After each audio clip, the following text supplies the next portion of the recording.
Hello, everybody. Welcome to tonight's stream. One sec. Let me just pop up stream chat. How's everybody doing today? Where did I put my GameCube controller? It's right here. It's right here. How you doing, everybody out there? It sounds like a lot of you are either going back to school, getting ready to go back to school, or something along those lines. And my heart goes out to you. Mind you, it's weird, like, working full-time all summer. This is, like, one of the few summers I've done that. Maybe, like, the third summer I've done that. It's weird. But, it's, you know, it is what it is. But anyway, welcome to another episode of our ultimate shiny hunt. I just realized as well, I don't have my TV on, so you might see a little flicker for a second. Oh, or not. Perfect. But anyway, my friends, how are you doing? Yo, what is up? Demon Gone, aka Draco's Domain, aka one of the MVPs from Jason's Sleep Lock Challenge on Saturday. That was really fun, dude. Great seeing you there. I hope you've been well. I hope all you guys have been well, because I am about to bore you all to death with this awful and convoluted method of shiny hunting in Pokemon Colosseum. Yes! For those of you who don't know, Pokemon Colosseum and XD Gale of Darkness have probably some of the worst possible like shiny, not just odds, but also like selection, because you can only get the 48 shadow Pokemon to be shiny. In XD, there's a little bit more. But yeah, there's really not a lot of options to shiny hunt. And then on top of that, it takes forever because you actually have to battle them and catch them and then check your party. I've done pretty much everything barring getting a Master Ball, because I don't want to use a Master Ball because then people later on might think I've like hacked or something. So barring that one stipulation, I've done pretty much everything I can to you know, speed run this process as quickly as we can. But even still, some encounters are going to take anywhere between like 3 to 10 minutes possibly, depending on how much of a pain Heracross wants to be. So yes, I apologize in advance for how boring this can be, but I have it down to a science. Also, if you notice, right, is it over here? Is my finger pointing the right way? No, over here. It says 65. That's because I've already done 65 encounters on this thing. You guys saw the first one last stream, and then I've done 64 plus since then, hoping that it is a shiny Pokemon. And between those 65 encounters, I probably spent 5 to 6 hours shiny hunting. So yes, it takes a very, very long time. In fact, some of the only successful people, it's taken years to do this. We're hoping to speedrun it, which is why I can't do all of them on stream. But at this point, I feel like I'm somewhat of a pro at this. And yeah, let's just hope that we can snag very quickly for each encounter. That would be ideal, but we'll see how it goes. But anyway, welcome everybody. Yo, what's up, Barley? It was really fun, Draco. It was. You got me on your team. Thank you, Sai. Thank you. I've been playing Platinum. Nice. What do you think? What do you think? And will Heracross catch one? Okay, no, it won't. I restarted. I'm going to play it again. Hey, that's awesome. Which start are you going to choose this time? Well, I got to go to sleep. I was up until 5:30 yesterday, so I need some sleep. Yeah, get some sleep, Kevin. Thanks for popping by, and I'll see you soon. Also, that was awesome that it was critical hit, which is why we're not using Thunderbolt. We're going to be here until I graduate college. Possibly. That's why, again, I'm trying to do it on my downtime as well, on weekends when I have, like, a free moment. Just, like, kill 5, you know what I mean? Like, 5 encounters, get them done, get them ready. Just because, yeah, if like, you don't, then it could take a really, really long time if I streamed every single time. But the good news is I am recording while I'm doing it. So I have the actual recordings of me shiny hunting. So if I do catch it, you will see my reaction live. It just will be, like, delayed slightly. But, yeah, I'm making sure of that. But, yeah, now I want to address the second thing involving shiny Heracross hunting in this game specifically, which is, if you notice the thumbnail for this stream, shiny Heracross in this game looks completely wrong. Instead of being that magenta-y pink you see in our current goal at the bottom of the screen there, it's instead this like purple, pink, magenta hybrid, and the eyes change from yellow to green, which is also not supposed to happen. I don't know why they programmed the game like that, but they did. And so, yeah, and this is not a shiny. You can check, you have to wait to actually check it when it's in your party. So that is not a shiny, and we hit reset. And that is just one of many, my friends. We actually got through that one pretty fast. I think that was only about, like, 4 minutes. Some of them can take a really long time if, like, RNG goes against you and stuff. So, yeah, let's hope for the best. Wow, years. Yes. Draco aka Demon Gone. When I say that this is the ultimate shiny ribbon quest, I mean it, man. I mean it. Like, this is not easy. This is not for the faint of heart. This is literally... It's like, I've said this to, like, Roy and other people before. I think even Jason, I was talking to him about it. But honestly, doing a shiny hunt in this game specifically, it's kind of like I've hit all ends. Like I've gotten my dose of all shiny hunting methods in previous, right? I've done like 1 in 8,000 odds for starters. I've done, you know, legendary Pokemon. I've done Ultra Beasts. I've done like all of these crazy long shiny hunts. And this was kind of like the last thing I needed in my checklist of like to make myself like an ultimate shiny hunter. Like if you can get a shiny in this game, man, oh man, like that takes patience. That takes dedication. So that is what I'm trying to do.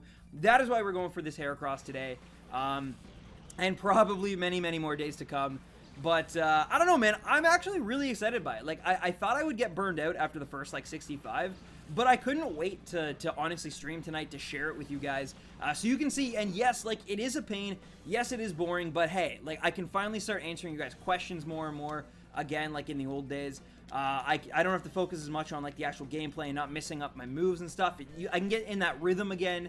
And that's kind of nice, but also just like when all is said and done, this is going to be so cool because we're going to be one of the very few people with a shiny Heracross from this game. Trust me, like there's not many people out there who would do this. And that's cool. That makes it like feel extra special, I guess, you know? Like the last dab. Exactly, dude. Exactly. And I am apparently a sucker for pain because I'm just rubbing the last dab right in my eyeballs. That's how like brutal this hunt could potentially be. Yeah. Thank you, Aaron. Got Flamenco class in 30. I'll be sending you all my shiny luck. Thank you, and good luck in class, man. All right, so let's use return. Yeah, so I did discover something while hunting. Now, I can use Thunderbolt, and it actually will make it usually quicker to catch Heracross, because it just does more damage. Gets it in the yellow. The problem is, if it crits, which eventually it inevitably will, then I lose the Heracross, and that's a lot of time wasted taking all those, like, elevator or whatever. Like, you take, like, 3 of them just to get into the battle, plus you gotta kill the Ariados. So, like, that would be a lot of time wasted. So, I wanted to use a move that, even if it does crit, we still have a chance. And, oh my god, we were so close there. That sucks. That sucks. That could have been a really quick one, unfortunately. It is not, though. But, yeah. I know return doesn't do a whole lot, but trust me, it's better than the alternative, which is just like straight up murdering the Heracross and not even having a chance to catch it. Because that, again, like just so much time would be wasted in those situations. And also, sometimes Masquerains, Silverwind, like boosts all its stats, and that sucks too because it takes extra time. So yeah, like I said, it all kind of depends the timing on like RNG. This is a really strong Heracross, by the way, might I say. The defense was really solid. And the attack was also really strong. This is probably like a very good Heracross, but unfortunately, I doubt it's shiny, so it's not going to do us a whole lot of good. But we'll see. We'll see. Are you using the net balls because you care about what kind of ball you get Heracross in? No, it just, you know, it has a higher catch rate on bug types, right? I think it's the best one to catch it in. I mean, maybe Ultra Ball's better. I don't know. But I'm pretty sure, from what I tested, they ended up doing about the same. Sometimes they would catch first try. Sometimes they would not. It didn't seem to differ that much, but if you think they do, or if you know for a fact they do, then maybe I should start switching to oh man, Espeon living that. That's nice. But yeah, maybe I should switch to Ultra Balls perhaps. I don't know. I really don't know. What is up, Quartz? How's it going? We're finally shiny hunting. Yes, we are. And we're going for one of the like craziest shinies that's ever existed, my friend. You know what has the highest catch rate? Master Ball. I'm not going to use a Master Ball, and the reason behind that is simply I don't want people to think I hacked. At the very end of the day, if I have a Pokemon with all the ribbons, it's shiny, like all this stuff, I know that's, you know, you shouldn't care what people think, all that good stuff, but like, I want it to like be as legit, as, you know, specific and special as possible, I guess, and if that means suffering a little bit longer in these battles, to me, it's worth it. Yeah, so net balls are better. That's what I thought, but, you know, I can never be sure. And there we go. Got another encounter. We'll wait to actually see if it's shiny or not to you know, increase that tick there. But, yeah. Let's see. Forgot I can't use the stream deck since I'm not mod. Old habits die hard. I might make new mods and stuff. Right now, I'm not super worried about it. It's a pretty, like, quiet bunch here, of course. And that is not a shiny. So we reset. But yeah, it's a pretty small, quiet, you know, like no one here is like spamming. No one here is, you know, being controversial or anything like that. So if like mods are one of those things, you hope you actually just like don't really need them, I guess. I don't know. But if the time arises, if like the streams start like now that we're shiny hunting again, start like building up in numbers and whatnot, then it's possible, man. It's definitely possible. I honestly just have to go in and do it, to be honest, which I haven't really done yet. Shiny lock. It's not really a shiny lock. Well, I don't know. Maybe someday you'll realize it's not worth it. LOL, not using the net balls. I mean, hey, that's fair, Totem. That is totally fair. But I don't know, man. I can't do the Master Ball. I've never liked catching any Pokemon in Master Balls. I barely ever use them. I think it eliminates all the like uncertainty and the fun. And yeah, it would make it go way faster, of course. It would also probably even look good because like the purple with the purple shiny, but it just, I don't know, man. It really, it just doesn't suit it. I don't know. My own personal biases and opinions, I'm sure, but still. It's because we're mature baby rhinos.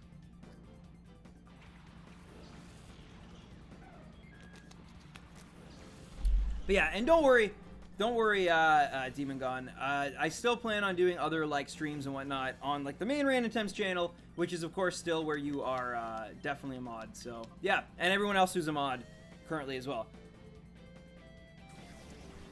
It's not about rule breakers, but instead to promote your channel, Twitter, Discord, etc., to build the community up some more. All right, well, I'll make you a mod then, man. I appreciate that. If you wanna do that stuff, like I appreciate. I definitely don't like. Never feel like you have to or you're forced or anything. But yeah, if you would like to, I can definitely give you those privileges so that you have the ability to.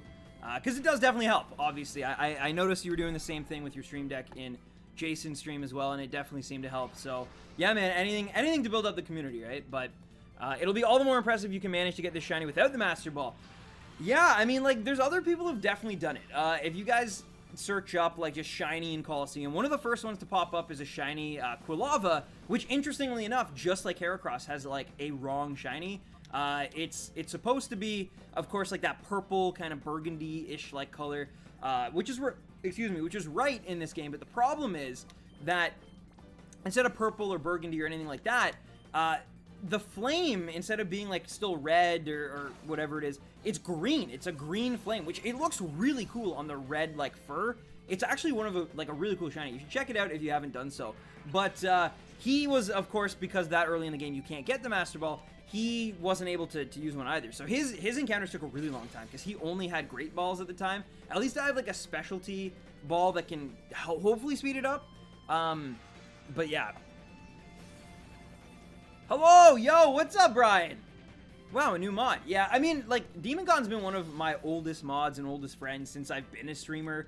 It only makes sense. Plus, I know he just got, like, he got a new stream deck, which is really cool. You, like, hit a button, and it has, like, auto-generated tools, basically, for the stream. It's really awesome, and like he said, it's a really great tool for, like, community building, right? And so, like, if we ever want to get, like, more people in here, or get more people, like, on the socials and whatnot, in the Discord, that helps. And also, speaking of Pokemon news, Celebi went live in Pokemon Go. Like, I've already beaten the first stage, which is like, I don't know, I think it was, you gotta battle in 2 gyms, do a raid, and something else. But, anyway, and Heracross didn't get in the ball, which sucks. But, anyway, yeah, so I did that one. I'm on, like, stage 2 of 8 now. I can't wait to see what the other, like, trials are. But, yeah, it's exciting. It's exciting. Another really awesome Pokemon. I love Celebi. Definitely one of my favorite mythical Pokemon of all time. You guys know that if you've been following me for a while. But, like, one button can do this. It's true. It's so sick. It's so sick. Yo, Teal, what's up? How's it going, man? I've been back for a while. We've been playing through Pokemon Colosseum to get to this point where we can shiny hunt. And now it's going to take forever. But when it does happen, when it officially, like, all happens and it goes through and we catch this elusive shiny, this, like, really tedious shiny, that is going to be the greatest, hypest shiny reaction I probably have in me, because it's going to be the hardest one unless we get extremely lucky, which, I mean, honestly, like, I don't know why, but I find whenever I have to go for, like, a new type of shiny, like, whether it's I've never gotten a shiny in a specific game, or I've never gotten, like my first starter shiny, like Cyndaquil, took quite a while. Like, it was like 4,500 soft resets. Not quite full, but still, like, more than half. Which this would as well be that same, right? Like, that would be half. Suicune, like, took way above odds in, when we caught it in, Omega Ruby. And that is not a shiny. So, yeah, you can tell from the picture, too. It's really cool. But, yeah, so we reset, and we try again. We're up to 70, though. That's not awful. Kylan, and we were just talking yesterday, and I was saying how I missed your streams. Yeah, man, I am back. I am back. I noticed you have a new name, too, man. But yeah, I've been back for a little bit. I've been doing it kind of on my second channel, because I know, like, a Let's Play of Pokemon Colosseum isn't exactly what people want to see. Like, people definitely appreciate, like, the shiny streams more, the videos and stuff. So I wanted to, like, make this channel, basically. If you notice, too, on this channel, like, Standem 10s, I have, like, a brand new banner, new profile picture. I spruced it up this weekend, just so that, like, I want this to be kind of like a dedicated server for just, like, this ultimate ribbon quest. So at the end of the day, we have this channel where it, like, documents everything, and I think that'll be so cool. I think you'll get Heracross under 500. Yo, if I could get Heracross under 500 soft resets, that would be, like, you don't even know. That would be god tier shiny luck. Like, that would be absolutely incredible because, like I said, it is ridiculous. It's 1 in 8,000. Now, mind you, we did actually get a shiny Totodile in 1 in 8,000 odds in Pokemon Heart Gold within 125 encounters, which, like, again, that might be my record for, like, best odds, like quickest shiny with the worst odds, if that makes any sense. Like, getting it in like barely like just over 100 with like those kind of odds, like 1 in 8,000 odds, that is ridiculous, and it's still one of like the most incredible, luckiest shinies I've ever gotten. Also, why am I using a netball? That is dumb. Sorry, I got my rhythms, I got ahead of myself. But yeah, Soul just jinxed it. I mean, who knows? We'll see. Like, shiny hunting, that's the thing. That's what I love about shiny hunting. Like, everybody always thinks of it in terms of the odds, right? Like, everybody's always like, man, it's probably going to take like 8,000 encounters, 4,000 encounters, whatever it is. But to me, I don't actually think that way. Like, for me, it's every single encounter that pops up. Every Heracross that this trainer throws out, it has that potential to be the shiny. Every single one could be the shiny. They all have the exact same odds. It doesn't matter if it's the first encounter or the 8,000th encounter, they all have that 1 in 8,000 chance. Now, of course, the more you go through them, it just, you know, it ends up working out better that you're more likely to get it, of course, by that point. So I definitely understand, like how that works. I'm not like, you know, a complete goofus when it comes to like that math, but I still, like, in my opinion and like in my mind, I've like trained myself to just think always that each one has that potential in it to be the shiny, which, I mean, hopefully we just get lucky and we get it earlier than later, you know? I haven't been here in a while. Yo, Samurai King, how's it going, man? Oh, wow, I just heard some thunder. Thunder, feel the thunder. Bow, bow, bow. Absolute madman. Yo, John, what is up, man? What is up? Unfortunately, with my job now, like, I gotta stream a lot later. Also, that critical definitely sucks. But, yeah, I gotta stream a lot later, unfortunately, John. So, I just assumed, like, in your time zone, it just wouldn't work out. But I'm glad to see you, man. I hope everything's been good. I hope you've been well. Yeah, I'm playing Colosseum. So I had never played Colosseum before, like, this playthrough to get to this point. And yeah, I actually find myself really enjoying it. I thought I wouldn't, because it's super battle heavy and like it can be repetitive and stuff at times. But I really enjoyed it. And yes, we got the shiny we didn't get the shiny, but we got the Heracross. Just capturing it sometimes feels like it's a win, you know? But I'm getting flashbacks of my statistics classes. Man, I wish I had paid more attention in mine, because like I feel like the probability section of that would have come in really, really handy for like shiny hunting. I retained a little bit, but like not enough where, okay, and that is not a shiny. And yes, you will be able to tell from that little image, but because it's blue, we know it's not shiny. And I'm going to pull up for you guys, because I'm sure you might have been able to see it in the thumbnail here, but I want you guys to see right now. This is what I just switched under the current goal, what the Colosseum shiny version of Heracross looks like compared to the like regular like 3D model from the later generations. And it's actually baffling how different it is. Like, the stomach is definitely like on point. Like, the stomach is fine. Everything else though is super, super different. And it feels weird, because you would think it would have been easier just to like make the shading of the like the pink, purple, like the magenta just change it from blue to magenta. But it's almost like they put in like extra work to make the head and the arms and the legs like a different color from the stomach. And then they changed the eyes too, which is like another version of work that they probably didn't have to do. So I don't know why, but part of me really loves the fact that it's such a different looking shiny than we're used to, just because it's like, this is the only game aside from XD that, well, actually, I don't even know if you can get Heracross in XD. So yeah, I think this is the only game where you can get a shiny Heracross that looks like this. And very rare people, or very few people have done it because it's so rare and it's so arduous to do this process. That, like I said, we might be one of the very few people who have a legitimate shiny Heracross from Colosseum, which is really cool, because that means going in further generations when we like transfer it and stuff, it's gonna be like born in the Orre region, like, which is really cool. But anyway, let's get back into my rhythms here of how we take on this peon. I redeemed myself and got a shiny one afterwards. I named her Tempest. Nice, Audie. I have a question about Sun and Moon breeding. Is a shiny determined from when you get the egg or when it hatches? It is when you get it, so you cannot soft reset a hatched egg and just keep hoping. Like, you can't stop at like 499 steps and then, you know, save it, reset it. No, it doesn't work that way. It has to, you have to do the full steps, and it's determined as soon as you get the egg. If you like Colosseum, then you need to try XD as well, another neat game. I'm definitely going to try out Pokemon XD at some point. I feel like as well, I've been thinking about this for a while, so I'm currently working on my Black and White 2 review, and of course, I was immediately going to, like, afterwards jump into the Pokemon X and Y review, but I'm starting to lean kind of more towards, perhaps it might be better to just, like, before we, like, move right into, like, the 3D era, maybe I should look at these games first, before we, like, jump from this kind of, I know it's a completely different style. I don't know. To me, it just like makes sense to get these games done now because oh wow, we got that first try. That's awesome. Full health. Beautiful. Yeah, so like I said, some of them go really fast, some of them go really slow. It's all just like a crapshoot, basically.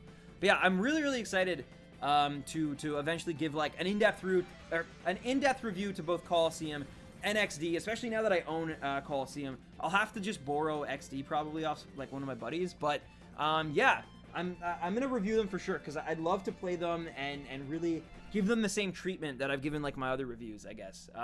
And yo, what is up, Roy boy, the boy, how's it going, dude? But yeah, those videos though, knowing like my review schedule, they wouldn't be coming out until like sometime next year. I don't know when. I can't even imagine. I do want to get the Colosseum, or not Colosseum, sorry, the Black and White 2 review. It needs to come out before I go on my trip. Like, that is my goal right now. It has to come out before I go to Tokyo. So I don't leave for Tokyo until late October. Hopefully I get it out even before then. Late September would be like super ideal, but yeah, if it ends up being October, it ends up being October. But I don't know, like, I really want to take my time with it. The reception on the Gen 5 review, the Black and White review, was so good and so positive from the entire community that I just, like, I don't want the sequel to be a letdown, essentially, you know? That's all. If you transfer the Heracross, will it be the same color? Kind of like that more than the all pink. I wish, man. Unfortunately not. It will just, like, change to its, like, the sprite based on what game it's in. And Portal Porygon, what's up, man? But, yeah, I wish Demon Gone. It'd be so cool if, like, I think it would have been amazing if they had kept that. And so then it was like a badge of honor in a way, right? Like, you got this Heracross, but that's what these ribbons are for. They're literal badges of honor, right? That's why we're doing this ribbon quest in the first place, because yes, anyone can get a shiny Heracross in multiple games, right? But we will have one of the few shiny Heracrosses that actually has the badges from the Orre region, like, on, like, I mean, I guess it's not pinned on its shell, but you know what I'm trying to say. Like, so those are literal badges of honor. Those are ways that you can, like, make sure and ensure that this is a legitimate Heracross. You know, we did our due diligence. I'm going to Tokyo. Yeah. I'm going in late October. It's actually a really long story. I was supposed to go with Nad. I promised her for like Christmas last year we'd go around her birthday, but then I got that job, and so that had to be put on the back burner. But now that I have like my probation, I feel secure in my job and like all that. We're going towards the end of the year, but as long as it's before the next Christmas, that was like my goal. It was just like, as long as like we can go. So yeah, we're going like last week of October, first week of November, something in there. 10-day trip. So it's gonna be fun. I'm really looking forward to it. I've been before, but like, I am really excited. Plus, by the time we go, like, Let's Go Pikachu and Eevee will be coming out in like 2 weeks or something. So that's really exciting too, because like the Pokemon centers are probably gonna be like just hyped full of merch. So I'm excited. I'm really excited to go back. Gotta bring Roy, second biggest weeb here. Man, Roy loves anime now, John. You've missed so much, but Roy's like, since that time that the three of us watched like Yuri on Ice because Roy lost that bet, it's been crazy. And those critical hits are the reason why we're using such a weak move on it, just so that happens. But yeah, he's watched like Full Metal Alchemist, he's watched some Gurren Lagann, he's watching One Piece right now, which is like, that's a big commitment. So yeah, our boy Roy, he's growing up, man. Have you played Fortnite? Samurai King, I definitely have. I've also made a mini documentary on Fortnite for my work, like, which is the Score Esports. So you can check that out if you want. But yeah, it's really cool. It's an alright game. I guess I'm gonna use light screen because I accidentally messed up my order there. But anyway, I still can't get over that. Anime boy is finally real. Now you have to watch I can't even pronounce it. Evangelion. Yeah. And we got the Heracross. Nice. Also, Roy, I'm removing your comment. No swearing, please. Steins Gate is on my list for sure. Yeah. Steins Gate you need to watch. You also need to watch... Oh, you're watching Toradora right now. And he's caught up on My Hero up until, like, the most recent arc. Like, the Season 3B or whatever it's called. Anyway, let's check this Heracross. It is not a shiny. Okay, also... So Heracross has a 50-50 split on gender ratio, and yet I definitely find, I kid you not, the first 10 encounters I did were all female. Every single one of them was female. It had me actually freaking out thinking that, like, the Pokemon was already predetermined with its stats, which meant it couldn't be shiny. Like, I was freaking out. I'm like, wow, maybe it's the exact same Pokemon, but I kept checking, like, the stats and the natures and stuff, and they would change, so I was like, okay, it must not be. And then eventually, like, I started getting, like, a few male Heracross, but I swear, like, I think it's like how whatever's going on, it's like weighted, or just my luck has been so far. 75% female, 25% male. Like, we've definitely had a few males already in the 8 encounters or whatever we've done thus far, but I think honestly that, like, I think there's more females, and I don't know why, but yeah. Which is, I had kind of a nickname picked out, and then I realized it's not guaranteed to be a guy. It could be a female Heracross, which I'm totally cool with. I just, like, I had to kind of, like, change the name in case it is female. Mind you, I'm still open to other names in the future. I definitely, you guys know me, I don't like to make, like, a name concrete and, like, absolute. Just in case something happens. Like, for example, we did a bunch of Poiple streams, and then finally... we had that whole Lay's meme stream, and then we caught it, so it was like we had to name it Lay's, right? So that's like sometimes those like on the fly things kind of determine what the name could be. So I don't want to like I'm not committed to it, but I definitely do want to have a few ideas just in case. I like to think that the Heracross will keep them under his shell and just opens it up to show them. Oh my god, that would be so sick, Oddity. Yeah, he's like the in Recess. I don't know if any of you guys watch Recess, but there was like the bartering kid or whatever, and he'd always like open his like trench coat, and there'd be like a bunch of like, you know, confiscated, like there'd be like dodgeballs, tennis balls, or like candy or chocolate bars, or like just things that like they'd confiscated from everybody. Also, I didn't mean to hit that encounter early. I'm just so hyped. I can feel this one could be the one. And yes, also another female. Just saying. Yo, what's up, Sonic? How's it going, man? Welcome, welcome. All right, let's throw a netball at this baby.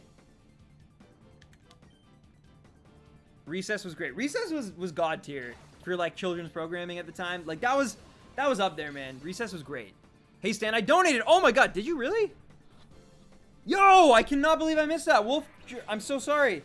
Hey Stan, shout out love for King K. Rool coming into Smash.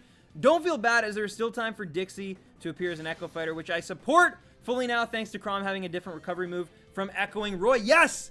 Yes, I know, it works perfectly. Because even Donkey Kong's up B would basically be what Dixie Kong's would be, just she would use her hair instead of, like, her arms. But it's that same, like, motion of swinging. So it can happen. It can happen. Dixie has a legitimate shot. But yes, apologies, Wolfger. Can we get some Wolfger hype in the chat? Thank you so much for the donation, my friend. And again, yeah, I'm so sorry that I totally missed that. That was totally my bad.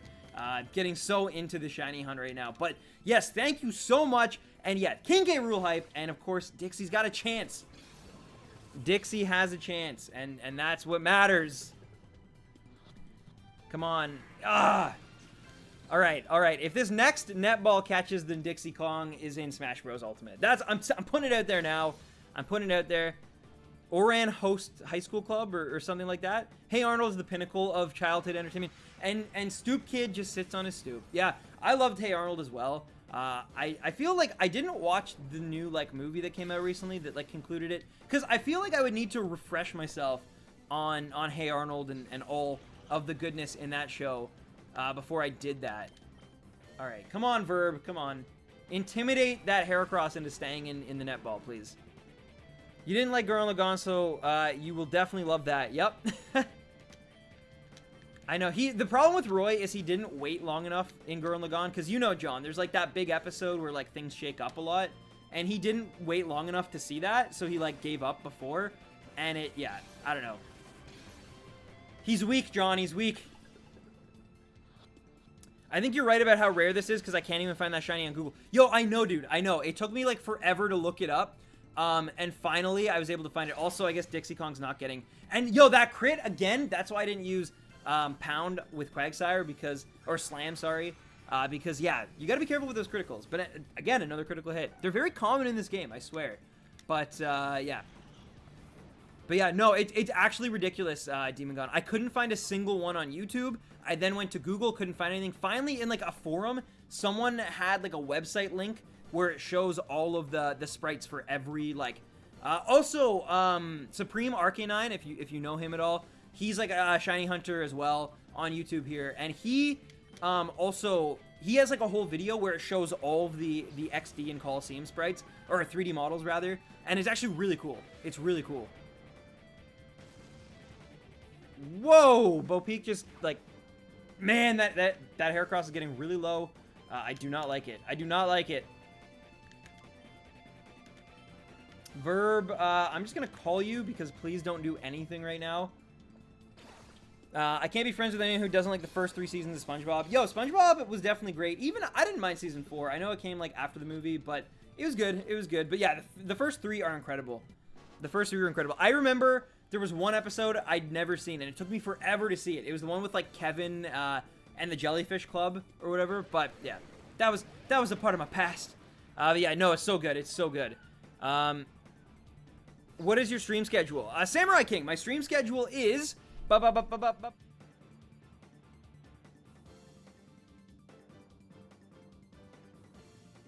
with rainbow fireworks. But yeah, that is my stream schedule currently. Also, that Heracross is not shiny. We went through all that work just for it to not sparkle. But that's part of it. But yeah, no. My stream schedule is Monday and Wednesday, and the reason why there's not a specific time on that is because I work those nights, and sometimes I gotta stay late. Like last week, I ended up having to stay a little bit later than I would have loved. Today, I actually had to go to the travel agency that I'm booking my flight through and do some stuff with that. So sometimes I'm a little later than I'd like, but usually I stream around 6:37 Eastern Standard Time at nights on Monday and Wednesday. I can't do the show is so boring. Oh, you're talking about... What? Roy? How have you never seen an episode of SpongeBob? That's so weird. Pokemon should let you heal while Pokemon battle so that they don't faint. Maybe. I don't know. I don't know about that. But maybe. Who knows? I mean, with Let's Go, they're implementing a lot of things that would actually fit into the world I've seen so far of those games perfectly. But yeah, as a Lucario main, I'm wondering what his new Final Smash is going to be. I also hope Kirby gets buffed. Do you not think it'd just be the same? Why would it not? Oh, because it has to be instant. Right. True. Huh, yeah, who knows? I wonder if, okay, hypothetically speaking, if Dixie Kong did get into Smash Bros., I wonder what her Final Smash would be, because she wasn't in DK64, so she doesn't have, like a physical attack that's, like, enormous. And, like, Diddy played the guitar in, like, the end of DKC2. I don't know what she would do. Maybe she hops on, like, the elephant from DKC3? Like, I really don't know what her Final Smash would be. That's the one thing where I'm kind of stumped. Everything else I think makes sense, because she grabs with her hair, she helicopter twirls to get back. Also, again, I'm getting out of my rhythms, guys. I'm sorry. But, yeah, she helicopter hairs back to the stage. She just, you know, hits like Diddy. Like, just her neutrals are pretty much all Diddy Kong ripoffs. Yeah, her down B is fine. Like, she just, you know, does like the Simian Slam or whatever it's called. Or the hoo-ha. Yeah, she's basically a Diddy clone or Echo with like a few tweaks, right? And another female. I'm telling you guys. Not gonna lie, super hype about stock stamina and final smash meters. Like, that's so sick. It's gonna be very cool. It's gonna be very cool. Also, I definitely... Okay, I thought for a sec I might have hit the Masquerain, but... Also, I believe Ariados is another Pokemon in this game that has a really messed up shiny, like, sprite or 3D model or whatever. Yeah, it's like... It's normally supposed to go kind of, like, purpley, I think. And in this one, it goes, like, silver and gold, which is really weird. It actually looks okay, though. I actually think it looks alright. Oh, and I already had my netball selected because I messed up earlier. Nice! Dixie will get in, Roy. You wait. You wait and see, my man. You wait. Are you playing this on an actual GameCube? I am. I know this doesn't, like, actually, like, you know, make it guaranteed. I could not be, but I promise, I swear I am. It takes a lot of hardware and a lot of technology to get it to run on this. And honestly, when I do record or stream GameCube games, I do drop a few more frames than I would normally because it's just like there's so much like rigging that's being done. Man, so that Heracross's attack is not good. So hopefully, I mean, I'll take it because it'd mean like, you know, not having to wait forever. But like, this would be a very weak Heracross to add if it was shiny as a ribbon mascot. But we'll see. We'll see. Stan, will you play Hat in Time now that it's coming to Switch? I think so. Yeah. I've heard nothing but good things about it. Obviously from yourself and a few other people. Like some call me Johnny really liked it as well. Torkoal is one strange shiny in XD. Absolbox Pokemon has a video. Also, come on, Heracross. But yeah. Torkoal is messed up. Trapinch is a little weird. And again, the critical hits is the reason why we use Return. My God. Hat in Time is better than Super Mario Odyssey. That cannot be true. That is a statistical improbability.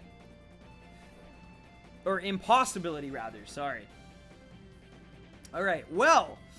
Espeon, you can use Reflect. Maribel, this should catch it. This should catch it. It's, you know, red health. It's paralyzed. So, I should have been smarter. Earlier on, if you guys remember, there's one of the Pokemon we could have caught was a Noctowl. It was one of the 2 Pokemon, or 3 Pokemon, Shadow Pokemon that I didn't catch first try. I went back and actually got Noctowl. No, I didn't. I got Mantine instead. But, anyway, I should have added that to my team, raised it up enough, because I believe it can learn Hypnosis. That would have been so much better than the Paralyze, because obviously, like, Sleep it makes it easier to catch Pokemon than, Paralysis. But that was my one major mistake in doing this, I think. And that is not a shiny, so we soft reset. I'm bad. I've never played Odyssey. It's a great game. It's honestly like Super Mario Galaxy is my favorite, like one of my favorite video games of all time, tied with Chrono Trigger for like #1. It's like a Michael Jordan and LeBron James kind of thing in terms of basketball. It's like a lot of people, they don't consider them like 1 and 2. A lot of people will place them as like 1A and 1B. Of course, Jordan is still 1A, but that's neither here nor there. The point is, that's how I feel about Galaxy and Chrono Trigger. They're like 1A and 1B for me. And I love them so much, and I love Galaxy, and I think it's like the best platform. And then I played Odyssey, and like I don't have the nostalgia, and I don't have the memories that I have with Galaxy. So I don't know if I can still say it's my favorite game, but I will say it is a better game than Galaxy, and that's coming from someone who absolutely adores both Galaxy 1 and 2. So for me to say that, it is the tightest platforming controls and the most like rewarding platforming controls I've ever experienced. Like the way that you can like eventually, you start off, I remember I started off and I was watching all these people do these crazy like Cappy jumps, and I was like, I'll never get to that point. Like I cannot figure out how to jump and maneuver with Cappy in a way that allows me to like break this game. And then by the end of it, after like going for 100%, I was so good like abusing and manipulating Cappy that I was crossing things that I had no business crossing. I was like beating I beat, there's some like obstacle type course moon that you have to get, and you're supposed to use apparently like a scooter, and I beat it just running because I like learned how to like abuse the Cappy mechanics that hard. So I love Odyssey so much. It's fantastic. LeBron number 1, Michael Jordan number 2. You must be from Cleveland, my boy. That is blasphemy. That is blasphemy. LeBron does not have 6 rings, man. That's all I gotta say. That's all I gotta say. But I agree. I will concede. LeBron is the better all-around player, and he's a better like basketball player in terms of like he's smarter than Jordan was. He's definitely more talented than Jordan was. But I think like it's like the ability to win. It's like, who would I rather have on my team? Who do I think is gonna like win me a championship? And I'm picking Jordan like 9 times out of 10. Now, mind you, LeBron has that ability. He has the clutch factor. I just like, I don't know. For me, anyway, this isn't why like everybody's here, but yeah, I could argue basketball like forever. I work in a sports office, so it's like a lot of my day is just spent like debating which athlete is better than which athlete. Like, it's crazy. But anyway, Fortnite is gonna win Game of the Year. I bet. Rip Smash Bros winning. Yeah, no, Fortnite can't win Game of the Year. I mean, maybe if they're, no, they won't even be, I was going to say, maybe if they're lacking, like, Nintendo Switch games, they'll put it on, but I don't think they will be. I think, man, this Heracross has good defense. I really want Cuphead to come to the Switch. Yo, that'd be great. I finally feel like we're at the point now, too. Maybe we get Overwatch on the Switch. I saw a recent interview, someone said it would be possible. It, again, doesn't look likely, but, like, the Switch, it seems that everything is getting ported over there, so I don't know. As soon as like Undertale and now Hat in Time came, and I know it is definitely different. They are indie games. They're not like Blizzard, which is like a AAA studio, but still. And yo, thank you. First of all, I actually have to thank, because I missed it and I meant to say something. Thank you. I think it was it Proteon? Just subscribed. Somebody just subscribed. Why is it not showing up? This is so weird. It's not showing up for some reason on my my stream labels like thing. That's super weird. I apologize for that, but I can definitely shout out, and sorry, I'm gonna use this netball while I talk here so we don't waste more time, but I am definitely gonna I'm gonna refresh it. Just give me 2 seconds here, because I don't know why that sub didn't appear later. Stream labels, and we got Heracross. Nice, beautiful. Yo, Mr. Steelcat. Yes, sorry, it was Mr. Steelcat subscribed. Thank you, Mr. Steelcat, for the sub. I appreciate it. And there, finally went through. We also had the real legendary Trip subscribed as well. Thank you so much, guys. I don't know why my stream labels didn't update the first time there, but it did go through now. Thank you so much. And also, of course, thank you, Wolfger. I'm super excited to make King K. Rool my main. It seems to be the only heavy character with a counter. Plus, his music sounds so good. I give you that. I will definitely give you that. His music is amazing. Ripped right at, well, it's a remix, but right from DKC2, and I love it. It's got that piratey goodness to it. But yes, thank you so much, Wolfger. You also said, don't feel bad as there is still time for Dixie to be an Echo Fighter, which I support fully now. Sorry, that's the wrong one. Other than Dixie, anyone are you hoping for? Are you on the Skull Kid wishlist train? I do think Zelda definitely needs a new rep. They haven't gotten a new rep in a really long time. Yes, Link is different. Yes, we're getting 3 Links. Yes, Ganondorf's like been revised. Zelda's been kind of revised, at least slightly in gameplay. And of course, obviously, her like entire appearance is like ripped right from the Link Between Worlds. But yeah, I think that like Skull Kid would be great. I'm definitely on Team Skull Kid. I would also love to see who I mean, I've heard a lot of praise for Isaac from Golden Sun, and though I've never played those games, and I probably really should, I think it's about time. People have been asking for Isaac since like Brawl was coming out. I think it's time. I would love to see Isaac. I would love to see, but yeah, Dixie Kong is like my full in like demand. But I would give those two are definitely up there for me, for sure. I would also, honestly, I would love Girahim from, is it Girahim? Yeah, I think so, right? From Skyward Sword.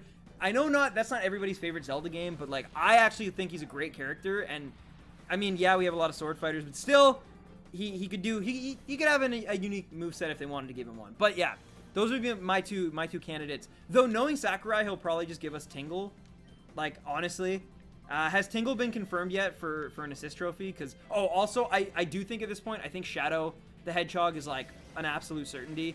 I have no ties to Shadow. I don't care if he gets it or not. But the fact that we haven't seen his assist trophy yet, but we've seen a Knuckles assist trophy, instead. Like, just... And plus, Echoes, obviously. It just makes too much sense. It makes way too much sense. But yes, sorry. Can we get some hype now that I've answered the questions in full? Thank you for your patience there. And Wolfger Hype, thank you so much for that donation again, my friend. And yeah, no, I'm super hyped up to see who else they reveal. We're getting really close, too. Like, it sounds crazy. It's almost September, though. Like, it's actually almost September. Like 10 days, less than 10 days, actually. Or no, 10 days of September yet left. But I'm excited. I'm excited to see what happens with Smash. We're definitely going to have to... I don't know when they'll be able to announce, like, the next thing, but I'm sure there will be, like, another Direct. And then we'll probably get, like, all the final characters. It'll probably be, like, mid-October, I would wager. But he'll probably reveal, like, just like, 6 new characters. Here you go. He'll end it with, like, a crazy third-party reveal. And he'll be like, don't ask me for anything ever again. Boom. Because he did say all the characters would be revealed before the game launches. So there won't be any surprises. But I'm excited. I'm so excited. I think, like, because the fact that we got, like, 4 or 5 characters in the Simon Belmont and K. Rool reveal, like, it shows to me that, like, he's not afraid of just, like, instead of doing, like, 1 or 2 here and there, it's like, no, whenever we get this next, like, fall Nintendo Direct, we're getting, like, all the characters that are remaining all in one swoop, and, like, that's gonna be super hype, obviously, for varying reasons. Hopefully he doesn't leak, though. Sadly, Girahim is an assist trophy. Ah, man, okay, well, I get it. I know that game wasn't, like, beloved, so I get it. And, yay! Nice. We got it pretty early that time. Nice. I kind of want Goku in Smash just for the hype. I think that Goku actually has a chance. It's a slim as all hell chance, but I think there's a slim margin of chance only because he was one of the top voted like ballot fighters when they did that thing.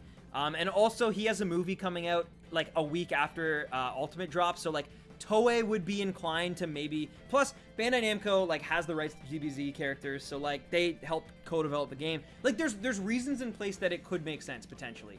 I don't think it's gonna happen, but it wouldn't shock me if Sakurai was like, you know what, I have one rule that I've never broken, which is all the characters have to be video game characters first, and this is like his one last chance to be like, you know what, I'm breaking my rule this one time I'm breaking this rule. Like, and it's just for Goku. He's the only one that would make sense. As much as I would love Luffy or Deku or Naruto or any of those like shonen protagonists, even Sailor Moon, like, it's gotta be Goku if there's ever an anime character in. Again, I don't think the odds are good, but I think there's a slight chance. If Sakurai really wants to make this the ultimate game and make the internet lose their ever-loving minds, that is how you do it, so we'll see. But I don't know. Also, I gotta add that encounter, which I did not do. So yeah, we're at 77 encounters, ladies and gentlemen. We started at 65, so like I said, it's taken a while. We've been streaming just under an hour, and we've gotten like 12. So yeah, that's shiny hunting in this game in a nutshell. But so far, the stream's been really hype. A lot of really good faces, old and new, in the stream. So I've definitely appreciated that. And I know I'm like kind of leaning weird here, just trying to bring up the chat again. Yeah, Mimikyu. I'm so happy Mimikyu's in the game. I never expected Mimikyu to be an actual, like, especially when we got Pichu back, I was like, okay, there's no way he's going to be a clone, or she, or whatever. But yeah, Mimikyu will not be a clone, so I knew that they probably weren't in, but I was hoping that it would be in a Pokeball, or at least like a stage hazard or something. And it was, and I'm super happy. Yes, absolutely, I'm stoked that Mimikyu is in the game, because I love me some Mimikyu. Also, I realized that I'm going to be in Tokyo during Halloween with the Mimikyu tattoo. Like, that is the best like circumstances ever for my tattoo to like make sense. You know what I mean? It's creepy, it's Halloween, it's a Pokemon, like it makes so much sense. I'm so excited. We're going to do this like there's apparently in Shibuya there's a big like celebration of Halloween in Shibuya, and I'm really excited. We might dress up, we might go, I don't know how it's all gonna go down, but I'm excited to go there and show this bad boy off. Sailor Moon needs to be in Smash. I'm just saying, like, I think there's a few characters that, yeah. Yo, Katarina Isa Isaminger. I hope I'm pronouncing that right. I apologize if I'm not. But thank you regardless for subscribing. I hope you enjoy the content. We're getting closer to 1,000 subs. Once we have 1,000 subs, I can enable actual like sponsor perks and stuff on this channel, which would be really, really cool. So yeah, thank you so much for getting us that much closer, and welcome to the Stampede, my friend. I'm currently shiny hunting Giratina on Pokemon Platinum. Lost count of the soft resets, though. Hey, that happens, no worries. I wish you all the best luck. It has a great shiny. It's one of the better legendary shinies. Yo, and we got that very quickly that time. Nice. And hello, Nadia. What's up? JoJo should be in Smash. Again, well, first of all, which one do you pick, right? I mean, I think the money reasons would be what? Jotaro? But I don't know.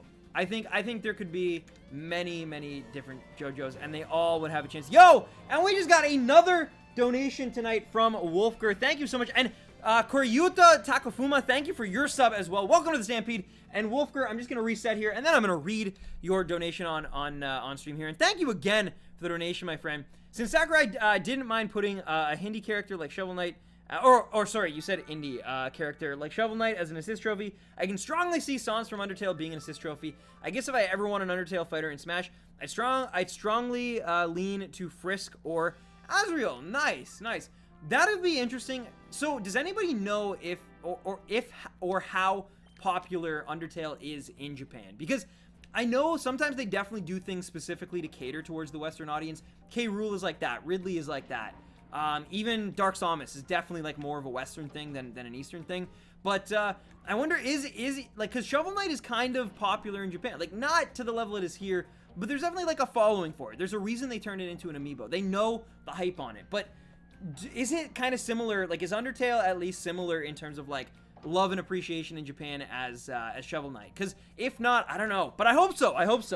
Either way, though, Wolfger hype once more. Thank you again, my friend. Seriously, I really do appreciate that. You are awesome as always, and just thank you so much. I really do appreciate it. And hopefully, I mean, it's very unlikely, but who knows? Maybe all your donations and your wonderful kind words and great questions will bring forth the shiny Heracross super early. Again, I really doubt it. Just like Goku, I really doubt it, but it could happen. Very unlikely, though. But yeah, thank you so much. Alright, Psybeam, Thunder Wave. Oh, forgot to tell you, during the last few days of school, I caught a shiny Ho-Oh on Pokemon Heart Gold. 36 on Heart Gold. That's ridiculous. There's no shiny charm in that game. That is ridiculous, dude. Congratulations. That is absolutely amazing. Katarina, congratulations. That is better than my Totodile. That is better. Like, that is crazy luck. Seriously, you should be proud of that one. I don't think Undertale is big at all in Japan because it was PC based only for a long time. Yeah, but there's some games like PUBG, for example, is like pretty big there, and that definitely is like a Steam game, right? So sometimes the power makes its way through. I don't know. It's hard to say, and that's why I asked the question, because I don't know. I don't know if it's like got any following there. It should. The music is very like, I think Japanese players would love it. But yeah.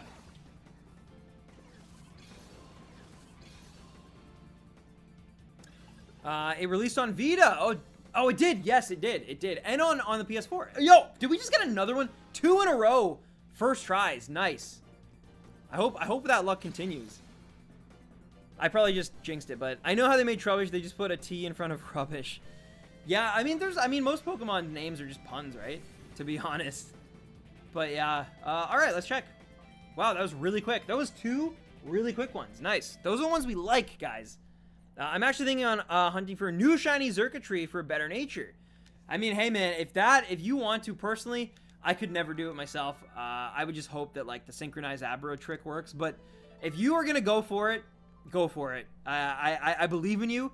I'm sure you will get it before I even come close. Also, so you guys might not know this, but the other trainers, so like Cypher Peon Doge or whatever, however you pronounce his name, when we encounter that guy, there is a chance that he will also throw out a shiny Heracross, which will not be shiny when I catch it, because it re-rolls the stats when I catch it. So, yeah, that really sucks. So that could happen as well. He could throw out a shiny Heracross, and when we catch it, it is not shiny anymore. So, it's kind of like the uncatchable Pooch in, shiny hunting for a starter. And that would really suck, because that would be like, we got so close, our luck was there, and then it was just like, nope, taken away.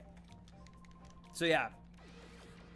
I'm going to be shiny hunting in Platinum and Black 2 after my wrist surgery because I can play one-handed. I'm going to miss Splatoon. Oh, yeah, all first-person shooters would be rough.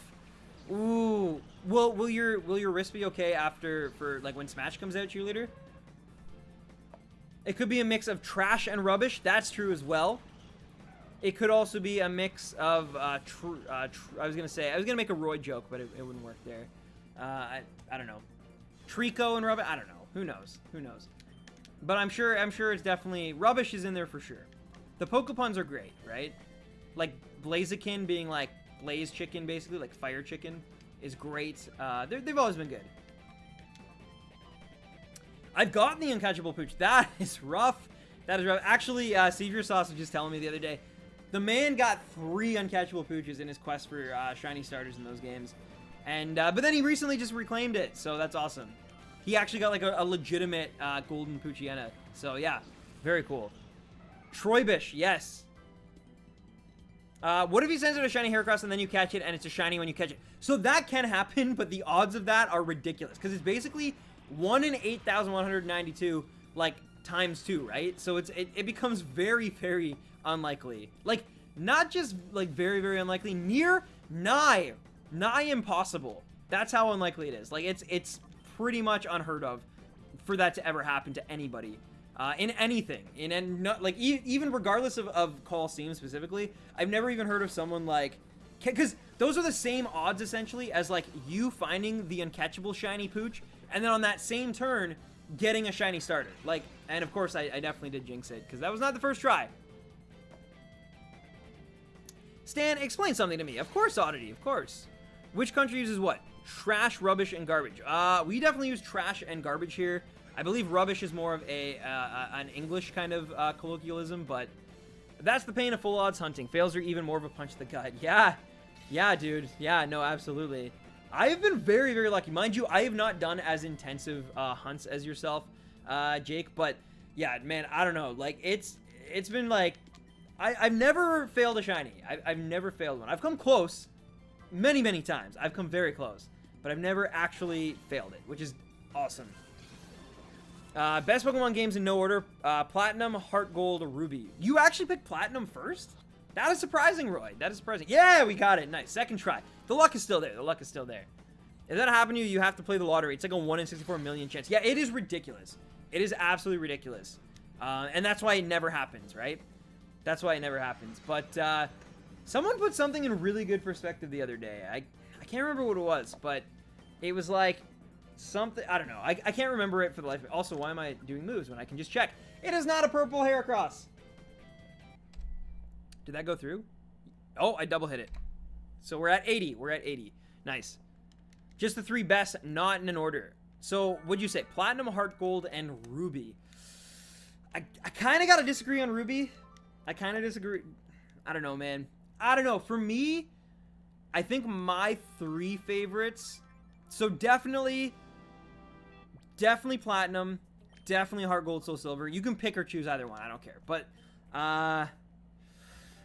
I'm kind of leaning towards, like, I would say Fire Red or Leaf Green. I don't know. I really, really think those games are... But then Black and White are freaking amazing too. So, man, it's hard. It's so hard to pick. It's difficult. It's definitely not X and Y. For me, personally, I will always love Sun and Moon. For, like, various reasons, of course. But, yeah, I don't know. I think, like, Fire Red and Leaf Green are pretty fantastic games. Black and White are also really good, though. Black and White 2 are amazing, but I think that, like, they build on what Black and White, like, accomplish. So, in that sense, like, I gotta give the hand slightly to Black and White, I think. But, yeah, I don't know. It's difficult. Platinum, Black and White 2, and then Emerald. Emerald is up there too, actually. I mean, I know it's like Ruby, but Emerald is a superior game for sure. I don't necessarily agree with their choices in, like, the plot, making Wallace the champion, things like that. I felt weird about, but I gotta respect the 2 for at least trying to change stuff up. But yeah, Emerald is fantastic. Battle Tower is great. Yeah, I don't know. Platinum all the way. Platinum is definitely up there. Like I said, for sure. Platinum and Heart Gold and Soul Silver, they're probably the 2 best games, I think. Like, Gen 4 really, really killed it. They're difficult, but not, like, ridiculous.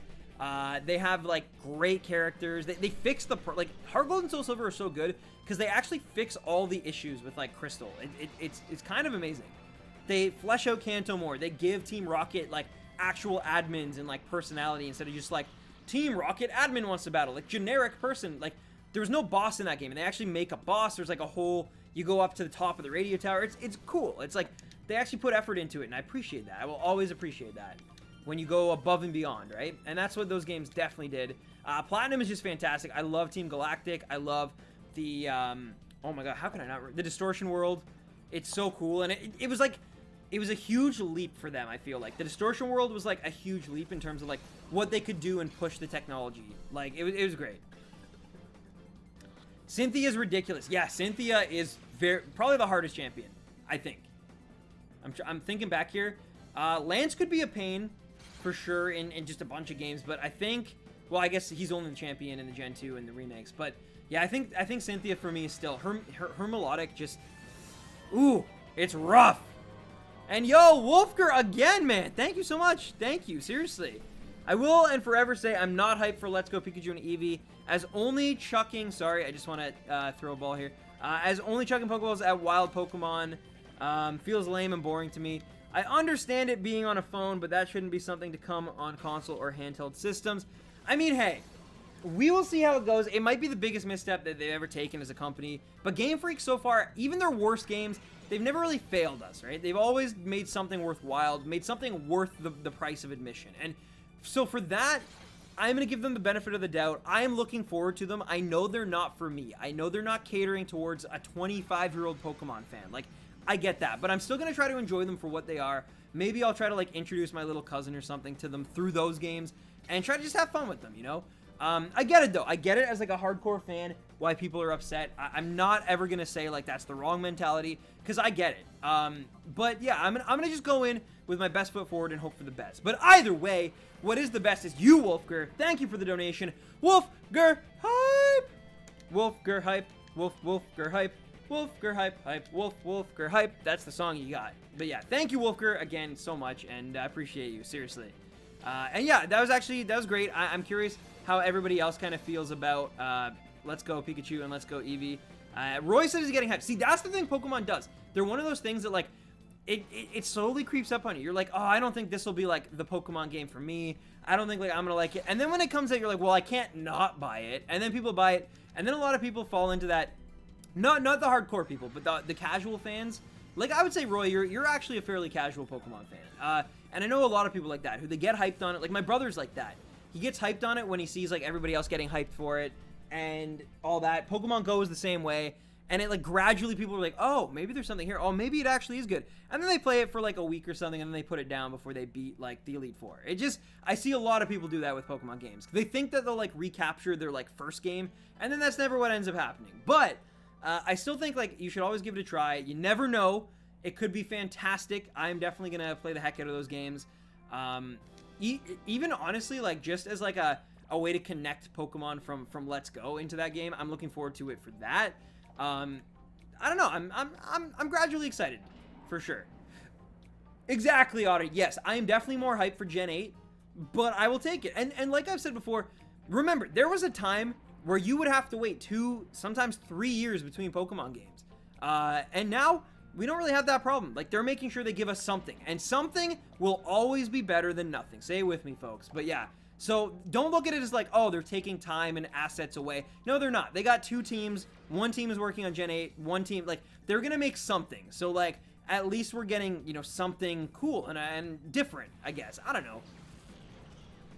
Hey, I love Soul Silver. Other gens and remakes are also awesome, but Soul Silver is bae. Yes, that is absolutely true. Heart Gold and Soul Silver are very overrated since everybody who I've met, they hate every other Pokemon game. Don't get me wrong, I bet they are great games. They're fantastic. My one gripe, and they do fix it a little bit. Again, they improve on it from the original games. But my one gripe is it's still kind of tricky to get some of the, like, good Pokemon, like Johto Pokemon and new Pokemon, before Kanto. But with the Safari Zone thing, again, man, I'm getting my rhythms messed up here, guys. But yeah, with the Safari Zone, it's not so bad. It's not so bad. But yeah, I gotta head up today. Great catching a stream. Wish me luck, because I'm this is going to sound weird. Getting plugs in my eyes. Oh, that does definitely... That sounds not only weird, but also very painful. Best of luck, man. Thank you for tuning in. Thank you for modding, and thank you for, like, posting all that stuff. You really didn't have to, and I appreciate that you wanted to and liked doing that stuff, man. Thank you. Guys, can we get some hype for Draco's Domain, a.k.a. Demon Gone, for not only, like, the incredible mod job, but also just... He's going through some pretty major stuff currently in his life, and just give him some love, give him some support. He deserves it. He's got, like, one of the best hearts I've ever seen, and he's so giving to other people, and it just, you know, it's about time we gave something back. So please give this man some love, give him some hype, and yeah, thanks so much for tuning in, man. It's always a pleasure having you in stream, you know that, and I hope to see you around more, that I am back to shiny hunting, and yeah, you're the best. You're the absolute best, and I wish you all of the best tomorrow with the plugs in the eyes. That, again, that just, yeah, good luck, man, good luck. Get some sleep, please. Come on, catch. I jinxed. Maybe. I don't know. Maybe I jinxed it. Maybe I jinxed it, but maybe I didn't. Maybe it's Maybelline. We don't know. But, yeah. I saw Heart Gold and Soul Silver on Castanet, but it was sold out. Yeah, they actually go for a lot of money. Weirdly enough. So everybody has this misconception that Heart Gold and Soul Silver are rare games. They're like some of the rarest DS games. That is not true. They sold like, I think it's like 14 million or something. I don't know. It's something crazy. They're not rare, but there is, surprisingly, especially to get like one of the original boxes, it's very tricky because they came in like a cardboard box with a Poke Walker in a time where, like, you know, most 3DS games or just DS games rather were looking like this. They weren't coming in like boxes and stuff. So a lot of people threw out the actual like cardboard boxes around them, and that's where the misconception comes in. So like it's not really new in box unless you get like a Poke Walker with it. There was also, what is rare is there was a special Walmart package that came bundled with a Lugia or Ho-Oh figure. Those packages are actually pretty rare and fetch like, I think it's like $500 or something online. They're actually pretty rare. That is something I definitely missed on my rarest DS games list. But yeah, the actual games themselves are not that rare, surprisingly. But that is not a shiny, and it is not rare. So let's reset. Maybe it's Roybeline. Oh my god. Or Mayboyline. Stan, Roy didn't say hello to me. Can you please time him out? Barley, I am not letting your guys' marital feud get in the way of this stream. You guys can, you know, do whatever you want. Have your own business on the side in Discord, late night chats. But here, I can't let your petty squabbles just, you know, take the stream down. That's not happening. Roy's a valuable member of this society, and I can't let how he feels about you affect it, you know? I need a Poke Walker again. Well, I mean, if you get the new Let's Go thing, it kind of seems like a Poke Walker on steroids.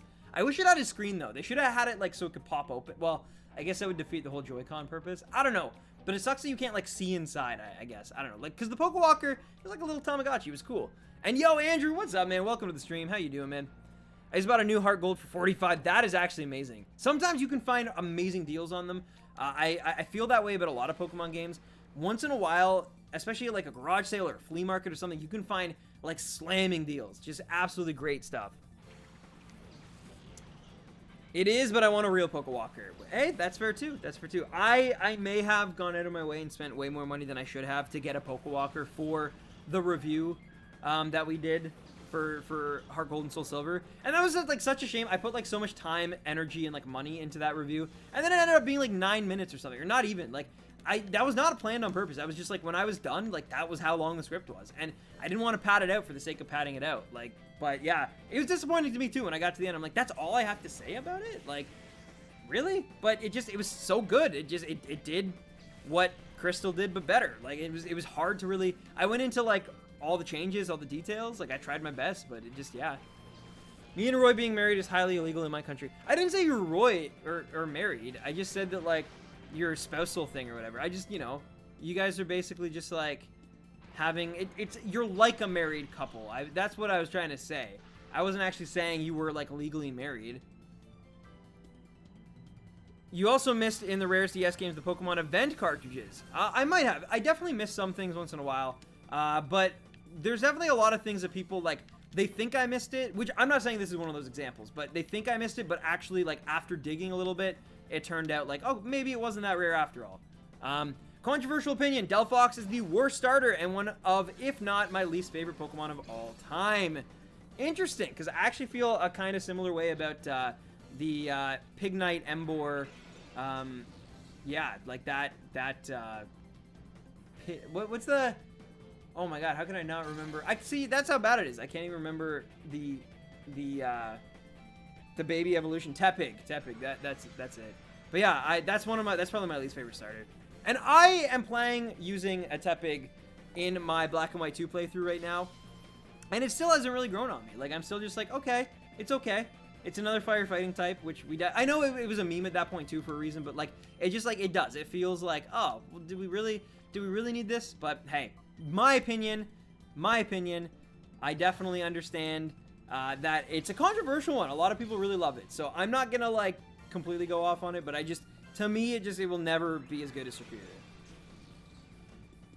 No starter will ever come close to topping Piplup as the best starter. Piplup is cool. But have you tried Rowlet? No. Rowlet is definitely actually one of my favorites, though. I love Rowlet. Gen 7, I think, killed it, at least with that one. Cyndaquil is great. Cyndaquil will, like, forever be, just from nostalgia, so high up there. Torterra is probably the best that I don't have nostalgia, like, invested in. And Rowlet might be number 3 now, in terms of, if I like, redid it. And, oh, Verb, you just took that Shadow Rush, man. Oh, I was hoping Heracross would get in the yellow. That would have been good. Okay, so I'm gonna use Light Screen because why not? Piplup is good. I will give Piplup. I think it's awesome. My brother, the thing is, my brother always, like, Piplup was like his starter. He loved Empoleon, so that's why I don't like have the same connection to it. But hey, Poplio's best starter. It sucks that its evolutions are crap. Poplio's great. I think all 3 of the like baby evolutions of the starters in Gen 7 are fantastic. I also really like the Fennekin and oh my god, why am I having such a, oh, I can just check this. Sorry, I'm trying to multitask. But yeah, why am I want to say Sharon, but I know it's not Sharon because that's the rival in Gen 5. All right, that is not a shiny. Oh my god, Chespin. I have the hat. Oh my god, how can I forget his name? Where did the Chespin hat go? Huh, that is weird. I had the Chespin hat up there. It's gone now. My girlfriend must have moved it somewhere. But anyway, yeah, I can't believe I forgot Chespin. That's awful. All right, let's get a shiny, guys. Wouldn't 84 be such a beautiful number to get a shiny on? For no particular reason other than just it'd be nice to get it. That'd be sick. That'd be sick. But yeah, it's okay though. We still have like 45 minutes left of this stream, so quite a while. I'd like to get to 100 if possible. I think getting to 100 tonight would be cool. That'll probably be a little bit later than like what I want, but hey, we got time. It's not like I really, other than like making my lunch, there's not really much I have to do other than that tonight. So yeah, that's a super hot take. Gotta go later, Samurai. Thank you so much for tuning in as well, man. I will be back on Wednesday. I hope to see you there. If not, though, it's all good. And it was just a blast having you in tonight's stream. One of my favorites is still Chikorita, just because of the one that I named Scrub. That's a great name. That's a great name. I actually wanted to name, so I had a good idea, I thought at least, for Heracross in this game when we eventually catch it. And I thought it was great. I was like, oh, I should call it Timber. Like Timber. And then I remembered the Gen 5 already beat me to that. So it like ruined, like people would just be like, why did you name? So yeah, that sucked. Because I was like, that's such a great name. It's like in a forest. It's always like found on a tree. Like in Gen 2 at least it was. You headbutted it to get it. So yeah. But I have some names picked out. Hoenn does have the best restarters. Yeah, that I kind of admit. Like I've said that for a long time now. Because it's the hardest one for me to pick. I think I give it to the Trico line, but like of all of the possible evolutions, of the 9 possibilities of Hoenn starters, I think Mudkip is probably my favorite. But like the whole Trico line I really like, because I don't like Swampert as much as I really like, even though it's the best by far, because that typing is god tier for a starter. Yeah, I don't know. I kind of find that it just like, I don't know. I feel like Sceptile is just so cool.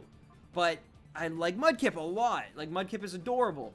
So yeah, it's very difficult for me, and that's why I think it's great. And my first one, that's the best part, is that I love Mudkip and Sceptile so much, and yet the one I grew up with was Blaziken and Torchic. So that just goes to show that, like, even my nostalgia doesn't outweigh how amazing I think those designs are. And yeah, we got a first try. Nice, let's go.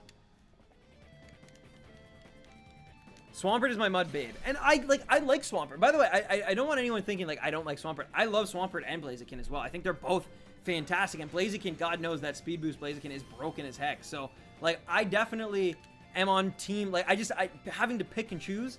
I think I gotta give it to Mudkip as the pre-evolution, like the baby, and then I gotta give it to Sceptile as the like fuller evolution. But anyway, Gen 6 starters also like. Gen 6, like, again, I think their pre-evolutions are fine. The ones you actually get as starters are great. Chespin is a little goofy, but that's totally cool. Fennekin is, like, definitely you can tell was made as, like, hey, we want to get, like, more female players in this game. And, I mean, maybe that's a hot take, I don't know, but, like, it definitely seemed like it was very, like, Vulpix-esque in terms of, like, it was a very beautiful Pokemon, right?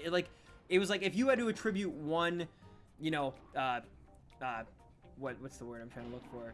Attribute? I don't know. But like, yeah, if you were to attribute one attribute to it, it would probably be beauty, right? Like it's not, it's cool, it's beautiful.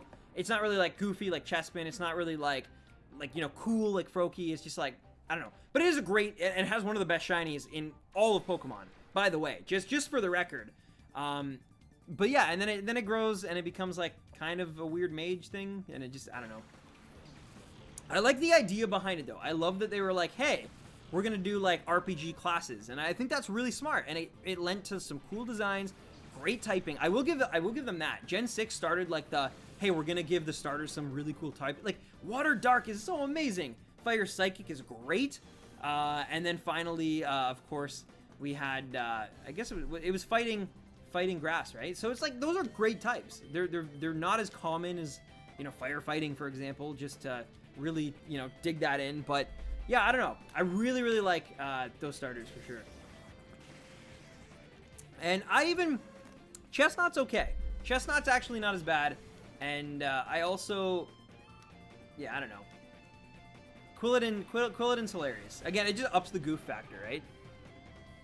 Remember the baby cup in Stadium? I do, now that you bring it up. Oh my god, I swear that's my Pokemon calling.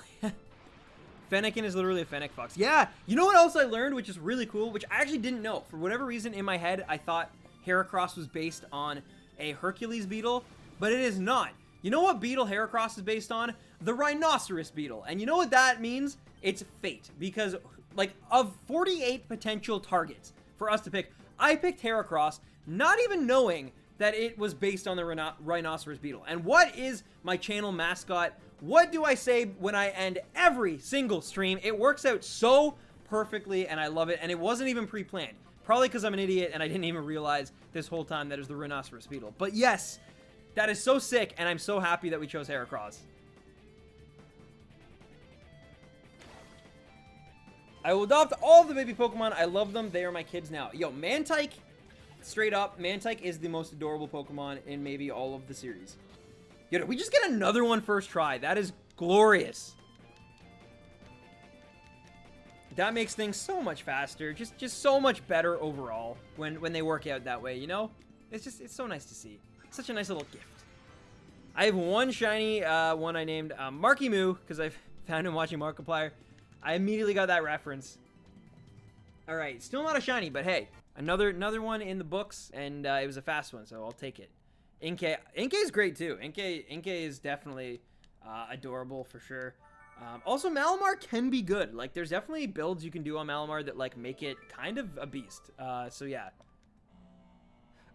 Plusle and Minun, I love very much because I'm a twin. So that's what made me love him. Oh my god, you are a twin. I feel like people don't know that about you because you keep your life so secret. But yeah, you're a twin. That makes so much sense. Oh my god.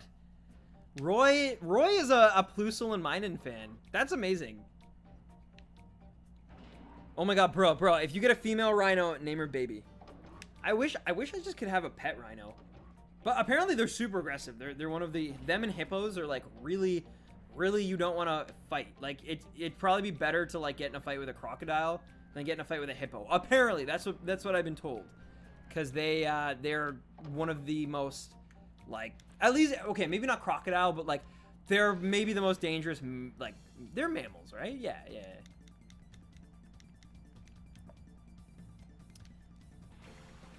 Fraternal twin, so sister. Yeah, I still find it crazy that Roy's a twin. Roy, man, kudos to you, man. Wait, are both of you right-handed? I know you don't like delving into your personal life, but are both of you right-handed or is one of you left-handed? I know it doesn't actually matter because you're not identical. If you were identical, one would be left-handed, one would be right-handed, most likely. So yeah. Anyway, I'm really interested in twins, which is hilarious that like life brought me to Roy, because yeah, I'm really fascinated by them because I feel like twins are the best way that you can explain the argument of like nature versus nurture in people. Like, is somebody born to be a certain way or is it through their upbringing? And a lot of time, if you find with like twins, especially identical twins, a lot of the time you'll find it's straight up nature. Like, they are just born a certain way and they go through life being almost identical, even if they've been like split at birth, and it's really cool. We're both left-handed? What? That makes no sense. One of you should be right-handed and should have tried to, maybe you guys were supposed to be triplets, man, because yeah, like, usually it's supposed to be, like, the right-handed one tries to eat the left-handed one in the womb.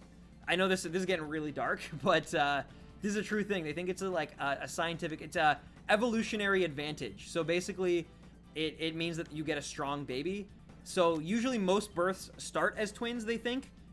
This is all hypothetical, by the way. This is like, I've read science journals on it and stuff, but it's not proven. But they hypothesize that early stages in pregnancy, I thought we were gonna get 3 in a row. That would have been sick. But yeah, they think that in pregnancy it starts as twins, and then one of them, the stronger one, absorbs the other one basically, and it's usually the right-handed one because they're closer to like the nutrients or something, and that's why more people are right-handed. I don't know if that's true. I might be paraphrasing as well, so please do not take me at my word. But this is something I read at some point, and it was really fascinating, and that's why I was interested in what hand you use.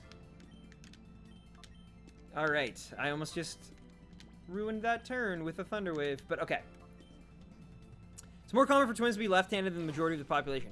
That I believe. But yeah, and yes, twins can eat one another, same with triplets. But I'm talking about even before, so even like most people started as twins, but before you could even detect 2 heartbeats, it wasn't like one twin eating the other one, it was like one twin literally, before they've even like become like anything really, they absorb the other one's like cells, basically. It's like in the very infantile stages of pregnancy. I want a shiny today. Quartz, I would love that too, my friend. We got 15 more encounters. Actually 14 after we inevitably catch this Heracross. So it's coming, my dude, but please be patient. It might not be today, unfortunately. Also, you should not brace for a shiny today. It could be a really long time, guys. Like, it could be, the odds are 1 in 8,000, right? So, all right, I'm going to try slam. I think we'll be okay. Please don't crit. Please don't crit. I need to get it in the yellow in case this one misses. I find I've never missed a catch when Heracross is in the yellow. But the problem is I don't want to use a move that could crit. Like I've explained this earlier in the stream, but like Thunderbolt does way more damage and makes it faster. But if I crit, it's not gonna like, it's gonna die. It's gonna like one-shot it. And I don't want that. It might not ever be. It might be though. That's true. That's true. You're actually right. There's no guarantee that we'll ever get a shiny Heracross. There's literally no guarantee. Odds dictate that if we keep at it, eventually it has to happen, but like it technically never does. It technically can like just defy the odds over and over and over and over again. So yeah. You have no idea how much it makes my day. You're doing some good old full odds hunting. Yeah, man. Yeah. I know. And by the way, I'm like I am a masochist in terms of shiny hunting. Because I like my next fix. Like, when I accomplish something as a shiny hunter that seems really hard, I move on to the next thing, and I try to, like, keep it, like, fresh, keep it different, I guess. And I've yet to do one of these, and these are ridiculously hard, man. They are, I would say, the hardest thing I've done before this was probably the full odds Gen 4 starters, because they take a really long time, as I'm sure you know. They take a really long time because all those, like, cutscenes and moving, and, yeah, it's really, really slow. And this is probably a little bit harder than that, just because some, like, the odd encounter can take, like, 10 minutes. Like, it really can take a long time, just if you get, like, bad luck trying to catch it, right? So, I don't know. There should be an item that negates criticals. Is there? I don't think there is, but yeah, there should actually be. You're right.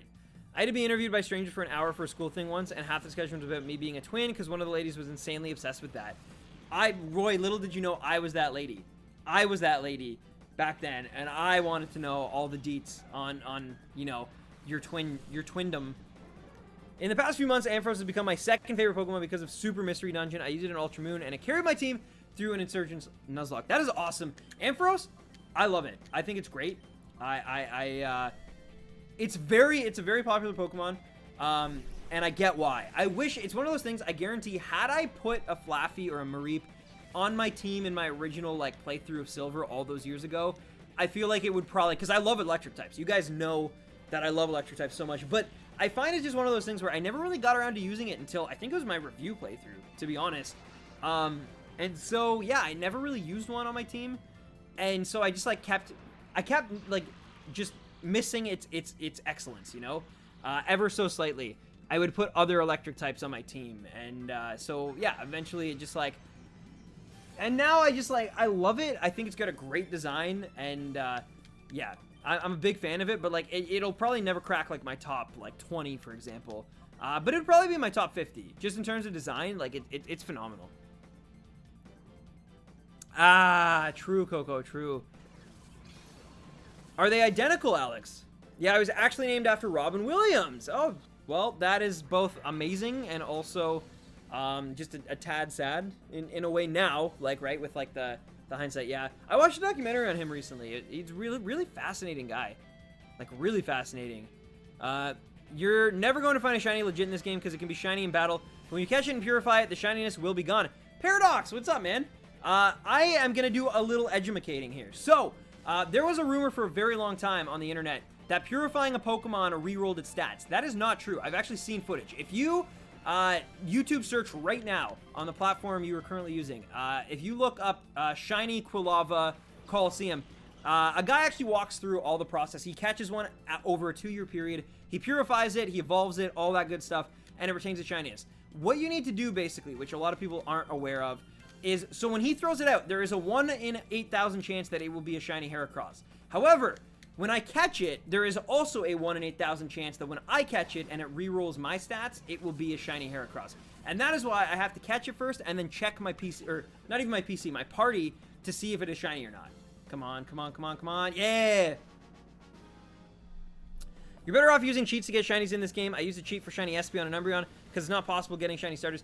That is true. That is true. I would recommend, if anybody does want to see what shinies look like and stuff, yeah, go ahead and cheat and whatnot. But for me, I want to make sure this is legit because I'm doing a really big, like, time-consuming quest with this. I'm trying to get every ribbon on one Pokemon, and I want it to be a shiny Pokemon, and I'm purposely making it really hard on myself because I want it to be something that's really never been done before, or not at least recorded before, which is making a shiny Pokemon and streaming it and basically like having all the files at the end that I can make like a how-to guide for anyone who wants to do it later on. Because right now there is a guide, but it's mostly like picture image based, and it's not a shiny Pokemon either. So this kind of is like, that's why I'm calling it the ultimate shiny ribbon quest.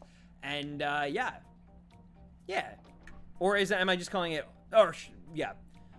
It's the full thing is shiny ribbon quest, but in like the title I'm saying like ultimate shiny ribbon quest. Anyway, the point is, yeah, I know it's really difficult, and I know it's going to take me months, if not like a full year, just to catch a friggin' shiny, but I'm dedicated to it, man, and I really want this thing. And the good news is, like, I've been shiny hunting now for almost like, I mean, I've been shiny hunting since probably like 2012, I want to say, but I've been like seriously shiny hunting like for about 2 years now. So I'm used to like some really ridiculous odds. I'm used to having to, you know, go through a lot of streams, a lot of nights without any success. And I'm down for the challenge. I'm down for the challenge. My favorite color is blue. JK, purple for the win. I swear I've had better luck with full odds than with easier methods. Yeah, sometimes that works out too. You can't get shiny starter legit, so stop trying, cheerleader. Yeah, you can't get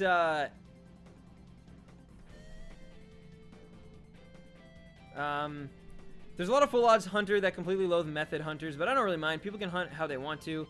Yeah, you can't get, that is true though, you can't get any Pokemon that's not a shadow Pokemon, including your starters in this game, via like the current method that I'm doing. Also, I keep going to items right away. That is bad. But yeah, no, it's true. Espeon and Umbreon cannot be shiny in this game unless you cheat. That is absolutely true. Actually, that's technically not true. So what you can do, they'll never be your starters because you have to beat the game before it even would work. But you can technically import any shiny Pokemon from, like, I think it's Emerald, like all the Gen 3 games, like Game Boy Advance games, basically.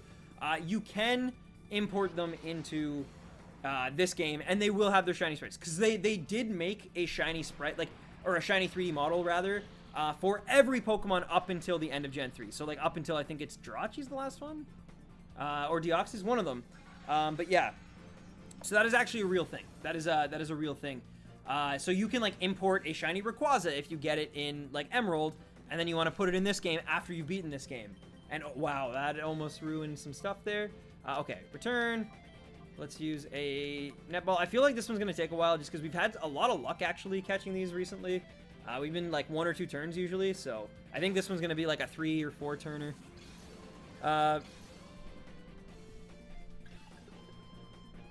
Anyone get those division skins in Overwatch? I have not yet.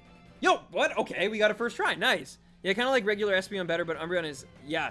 Umbreon is actually really good, although I personally think in Colosseum it kind of like they made like its eyes like black, and it just, I don't know, the contrast is kind of weird for me, and like the blue rings are really dark.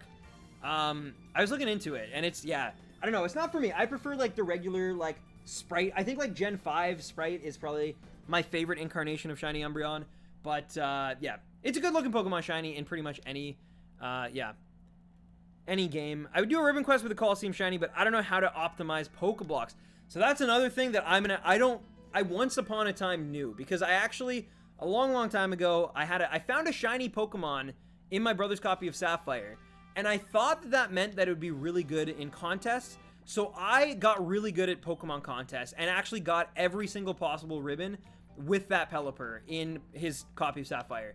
And it did nothing, because it was like, I didn't know what a shiny was at the time. I was like 9 or 10, and I just thought that like, oh, there's a contest, this is a different colored, it sparkles, so that must mean it's like for contests, it'll like get me extra points. And it never did, but I just like pursued it because I thought maybe if I get all the way to the end, something cool will happen because it's a special Pokemon. And it never happened, obviously, but like, yeah, I lost that Pelipper. I don't know where it is now. My brother's copy Sapphire is like long gone. I don't know whatever happened to it, but the point is yeah, so I got really good at them, but I'm gonna have to relearn it because it's been so long that I have no idea how to do like Pokeblocks or how to really even participate in contests. I don't even know if Heracross is great for contests, but to my understanding, you can basically make any Pokemon pretty good at them if you put in enough time. So like, you know, we should be fine. Because if I could make that Pelipper, if I could will that Pelipper, that random shiny Wingull that I caught and then evolved into Pelipper, into a contest god, I can do it with a Heracross, right? I gotta be able to. I gotta be able to. I actually like EV2. I know not everyone does, but he's a good boy. He looks cool with the blacked out eyes. I mean, fair enough. I mean, everyone, that's the beautiful thing about not just shinies, but Pokemon in general. No matter how many people I meet, I will always meet people, even if they have the same favorites or the same like absolute favorite Pokemon or mascot or whatever they consider it. It differs. The reasoning behind it differs. And that's really cool to me. I'm saving my shiny Eevee in Pokemon Go for Sylveon. Nice. I am also saving a few for the various evolutions that are still coming. My heart is broken. Wait, why, Roy? Why? Shinies having extra points in contests should have been a thing. I agree. I agree. It makes sense, right? It makes sense. They're like super rare. The contest people should be like, oh, I've never seen a green Pelipper before. Bonus points. But they don't. Instead, they're just like, oh, it's just a Pelipper. Cool. I'll give it to the random, like, Shroomish instead. I like how every Pokemon can be someone's... Yes! I have legitimately met someone whose favorite Pokemon was Magneton. Like, I wouldn't have picked that ever as my favorite Pokemon. But, like, someone actually loves the idea of 3 Magnemites, like, basically stuck together by static electricity. And that's super cool. Like, there's nothing wrong with that. That's amazing that someone like has an experience with that Pokemon to the point where they consider it their favorite among like a roster of 800. Like, that's fantastic. Oh, I see, Roy Boy, I see.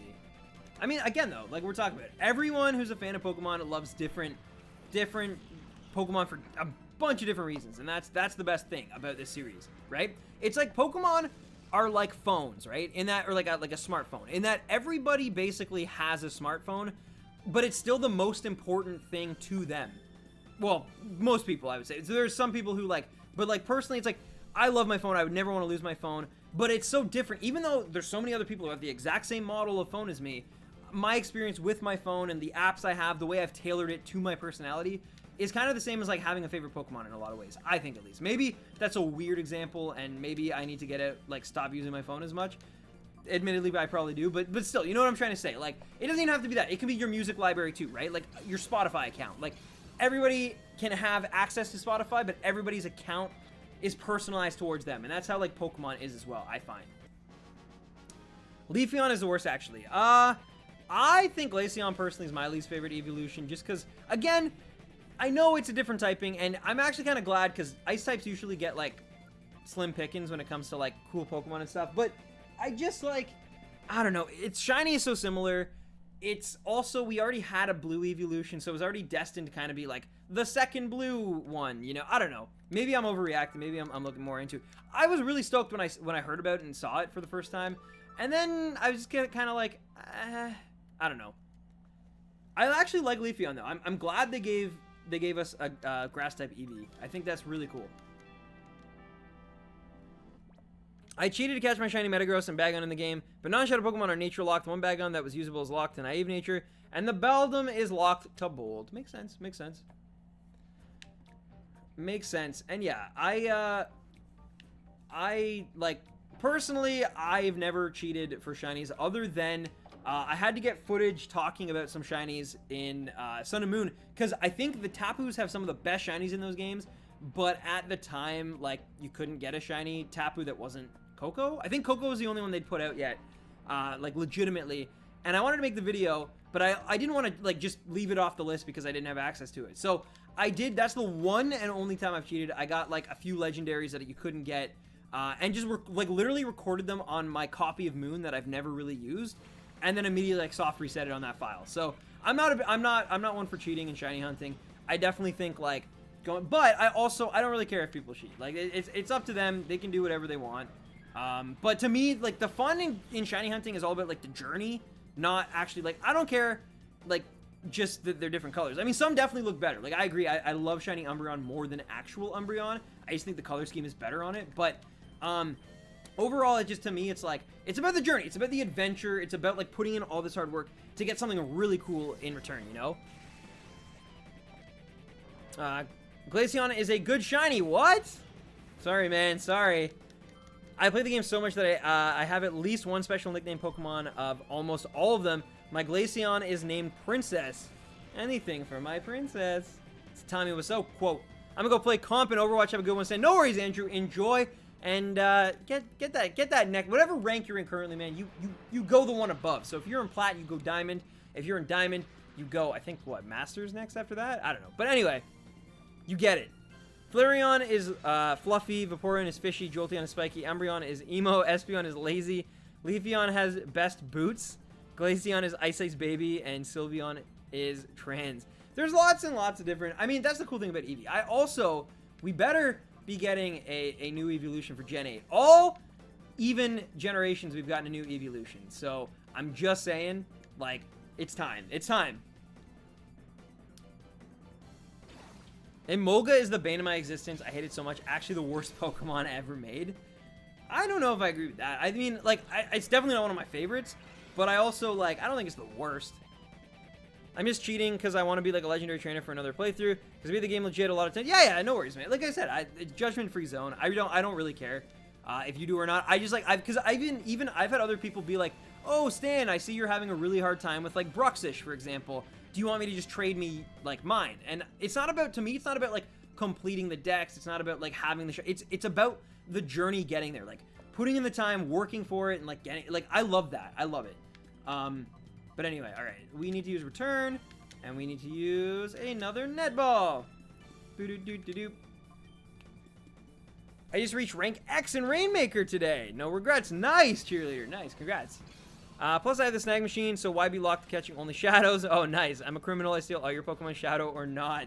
I mean, hey, man, if you can have fun with the game, I used to break, like, Sonic 2 and Sonic 3 and Knuckles. Like, I used to break those games so bad with, like, the debug menu and the sound cheats and stuff. Like, so I get it. Once in a while, you got a friend. Grand Theft Auto, I used to, like, cheat the heck out of as well. So I get it.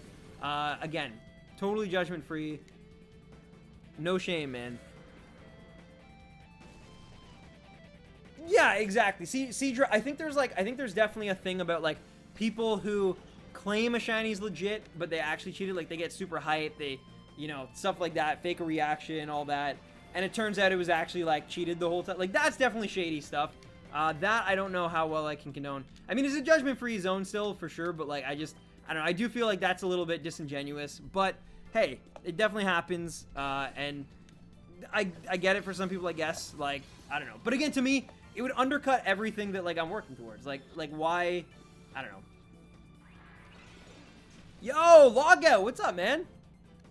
Also, I'm gonna be honest, I'm really not technically savvy enough on computers and stuff to, like, even know how, especially on these games, like, on a legitimate GameCube card, like, or disc, how I would even go about doing that, but, okay.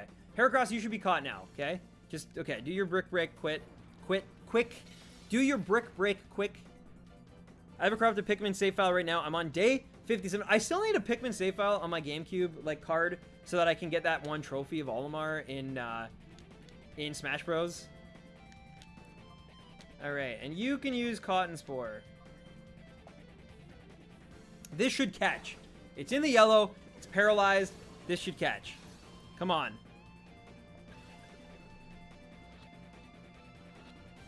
Alright. Yeah, we got it. Dope.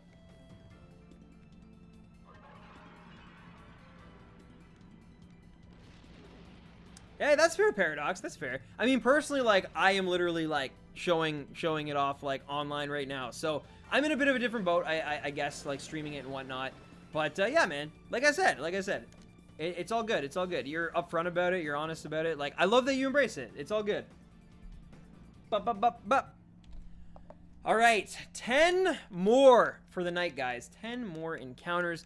We've been going just under 2 hours now, and these it might be another hour before we get these last 10, considering we started at 65. We're not even 30 in. We're 25 in, and it's taken, like, almost 2 hours. So, yeah, mind you, we could get super lucky, some really quick catches here, but we'll see. I don't know. I think it's going to be same as the last, like, 10. We'll get a few that are lucky, and a few that take, like, that last one that just take forever.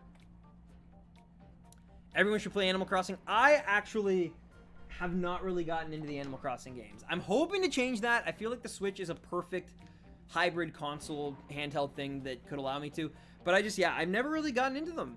I came very close once. I had enough points on my Nintendo account to get a free game, and it was between Donkey Kong Tropical Freeze and New Leaf on my 3DS, and I went with Donkey Kong. And I'm really glad I did, because I love that game so much, and I probably would have loved Animal Crossing as well.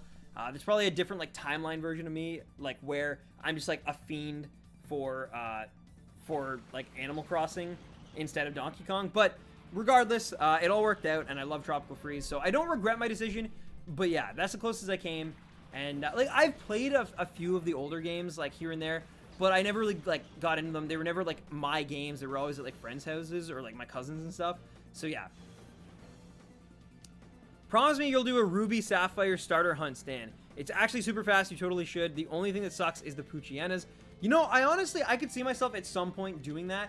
However, right now my biggest thing is, so, like, after I, like, get Heracross, purify it, and beat Mount Battle after beating this game in Colosseum, I then have to transfer it to Emerald and beat Emerald through. So, like, it'll probably be a really long time, to be honest with you, man. But who knows? Like, honestly, I've said things before where I'm like, I'll never do this, or it'll be a long time till I do this.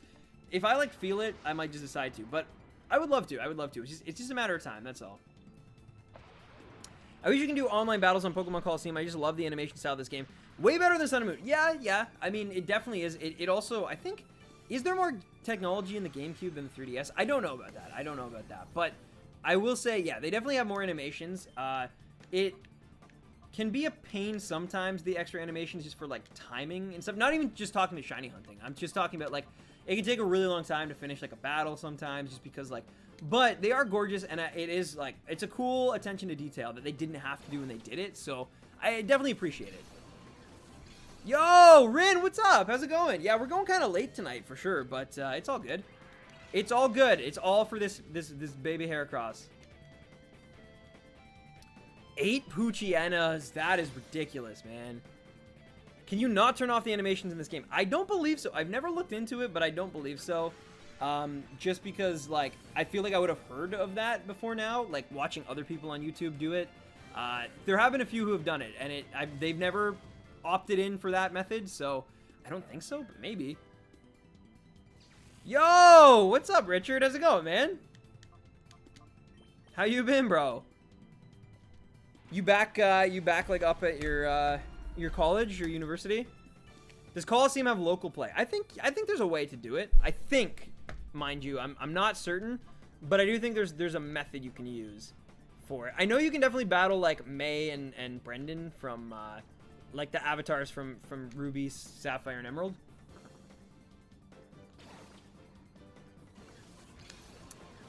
Yeah, you can't turn them off in Colo. Yeah. Yeah. I wish. That'd be really great, obviously, but unfortunately not. Come on, come on, come on. Yeah! Nice. That was a somewhat quicker one. Not the quickest, but definitely fast. And my attack missed, which is actually good, because it means I can check faster. And that is also not a purple Heracross. Many of them will not be. But yeah, so that's the other reason, guys. Like I said at the beginning of the stream as well, I am doing a lot of these soft resets off of stream. I'm always going to be doing them on stream as well. Don't worry about that. But, like, I'm going to do a lot off of stream just because, like, if I only did them on Monday and Wednesday for, like, 2-3 hours a piece, this would take us, like, 2 years. And honestly, we can't take 2 years to do this. We got to, I mean, mind you, like, knock on wood, it could happen anyway just because it could be, like, that impossible. We might go to, like, 20,000 encounters. Like, it's actually possible, which would really suck. But hopefully not. Hopefully the RNG gods are in our favor. I'm just praying that I get it before 4,000. That is, like... That is my ideal. I know it's not going to be like a Totodile and I'll get it in like 125, but I also hope it's not like, you know, a 1 in like I get it on the 16,000th, which does happen a lot to people because these games are definitely not the games you want to go long on. But yeah, so 4,000 would be like the most ideal. That's like a magical number and it seems so far away and it definitely is far away. But like, I'm hoping that's the one. Your move-in went all right. Yeah, although unfortunately, Richard, we had like a flood like 2 weeks ago when it rained really heavy here. And so, yeah, we had to clean out a lot of stuff. Our apartment's finally starting to look normal again. But they still have to come in and like replace and fix some walls. They gotta like, it's crazy. It's absolutely crazy. A lot of damage was done. They gotta like do some stuff to the carpet. I wonder if you can net play other people in the Dolphin emulator. That is possible, maybe. I don't know the exact science. This is actually my first time playing through Colosseum, so I'm not an expert on the game, but through certain things I've become a little bit more knowledgeable. Like I know about the shiny models. I know about like the purifying process and stuff like that I know about the Celebi in Japan, Jirachi here, like things like that. But yeah, in terms of like the Dolphin emulator, I have no idea. Oh, you can? Oh, nice. Okay. Sweet, glorious sweatpants. But not a lot of people know how. Okay, okay. Cool. And I am back. Let's get the shiny. Yo, Aaron. Welcome back, man. Welcome back. Let's get it. I heard about that. Apparently, Toronto got pounded. We got, like, nothing an hour away. Good to hear you're getting settled back down. Yeah, I'm just glad we didn't have to move out. Because that would have really sucked after having, like, just moved in. Like, I kid you not, man. We literally just finished, like, unpacking our last box. We, like, got it in storage. And then 3 days later... it like flooded, so that really sucked. It was like all my stress of like moving was finally gone, and then it like a new stress emerged, you know? It replaced that old stress immediately. Come on. Yeah! First try, baby. Let's go. I play a lot of Mario Kart Double Dash online. It is one of the best Mario Karts for sure. 8 might be the best though. Super effective. Ba-da-da-da. And you're blue. Blue, blah, blah, dee, blah, blah, die. See, I'm not even looking at, it's weird, like, I'm not looking at Heracross's shell, the blue color. I'm actually looking at the eyes. If the eyes are green, I know it's a shiny. Although, Heracross's shiny in this game is different enough that I will absolutely know if it's shiny immediately. Like, that, it's not going to take, I'm probably not going to soft reset over it. Like, it would take a lot for me to not realize that that's a shiny. But, I mean, stranger things have happened. That would be the worst. This is definitely not the game that you want to soft reset a shiny on. Like, seriously. This is the game that when you catch that shiny, you immediately go as fast as you can run to the PC box and save. Yo, did you hear that Mario Kart is coming to mobile? Oh, I think they announced something like that a while back, but is it getting closer? Did they announce, like, closer news? That's awesome, cheerleader. You're so savvy about that stuff. I wish. I gotta set something up like that. But anyway, 8 more encounters for the night, guys. Which, again, I know, like, it sounds like, oh, that's nothing. But realistically, that could still take a little while. So, yeah. But we'll see. Maybe luck will be on our side. Maybe we'll get a few quick catches. Who knows? Who knows? Stranger things have happened. 8 is my favorite and probably objectively the best, but I'll admit Double Dash is probably more fun. Yeah, I agree. I agree with that. 8 is, like, definitely... It's, like, the same way I feel about Mario Odyssey compared to Galaxy. It's, like, Galaxy is still, like, my favorite game, but I can admit Odyssey is, like, a better game. There's less padding in it. There's, like, more platforming, like, options. I don't know. So I agree with you. That's how I feel about Mario Kart 2. It's, like, 8 I know is a better game, but, like, Double Dash will always have, like, a soft spot in my heart, you know? So excited moving to my dad's. Like, yeah, you got your new room. That's exciting, man. That's really exciting. All right. Heracross. And yeah, like I said, too, we got to be super, super... Hopefully, during the, like, you know, however many encounters it takes, we are the ones who get the shiny in our party and not, like, this trainer throws out the shiny Heracross first, because that would suck, because then it's uncatchable in terms of it being a shiny. We can still catch it, but it's not going to be shiny.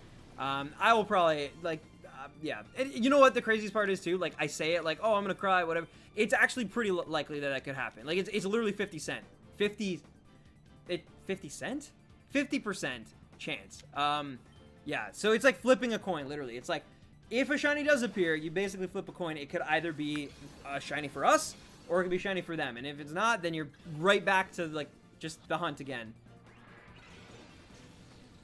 My parents got me a hoodie that says, I'm the techspert around here. I never wear it unless I'm working audio for a play or something. That's actually a great shirt, though. I'm a professional AV. I didn't know that.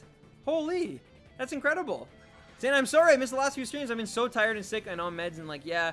I have my reasons, but I'm still sorry. Hey, no. Hey, you never have to apologize. Ever. These streams are very, very optional. Trust me. I'm going to be here for a while doing this shiny hunt. So if you want to hang out with us and like, it's all good, but never feel obligated, never feel obliged.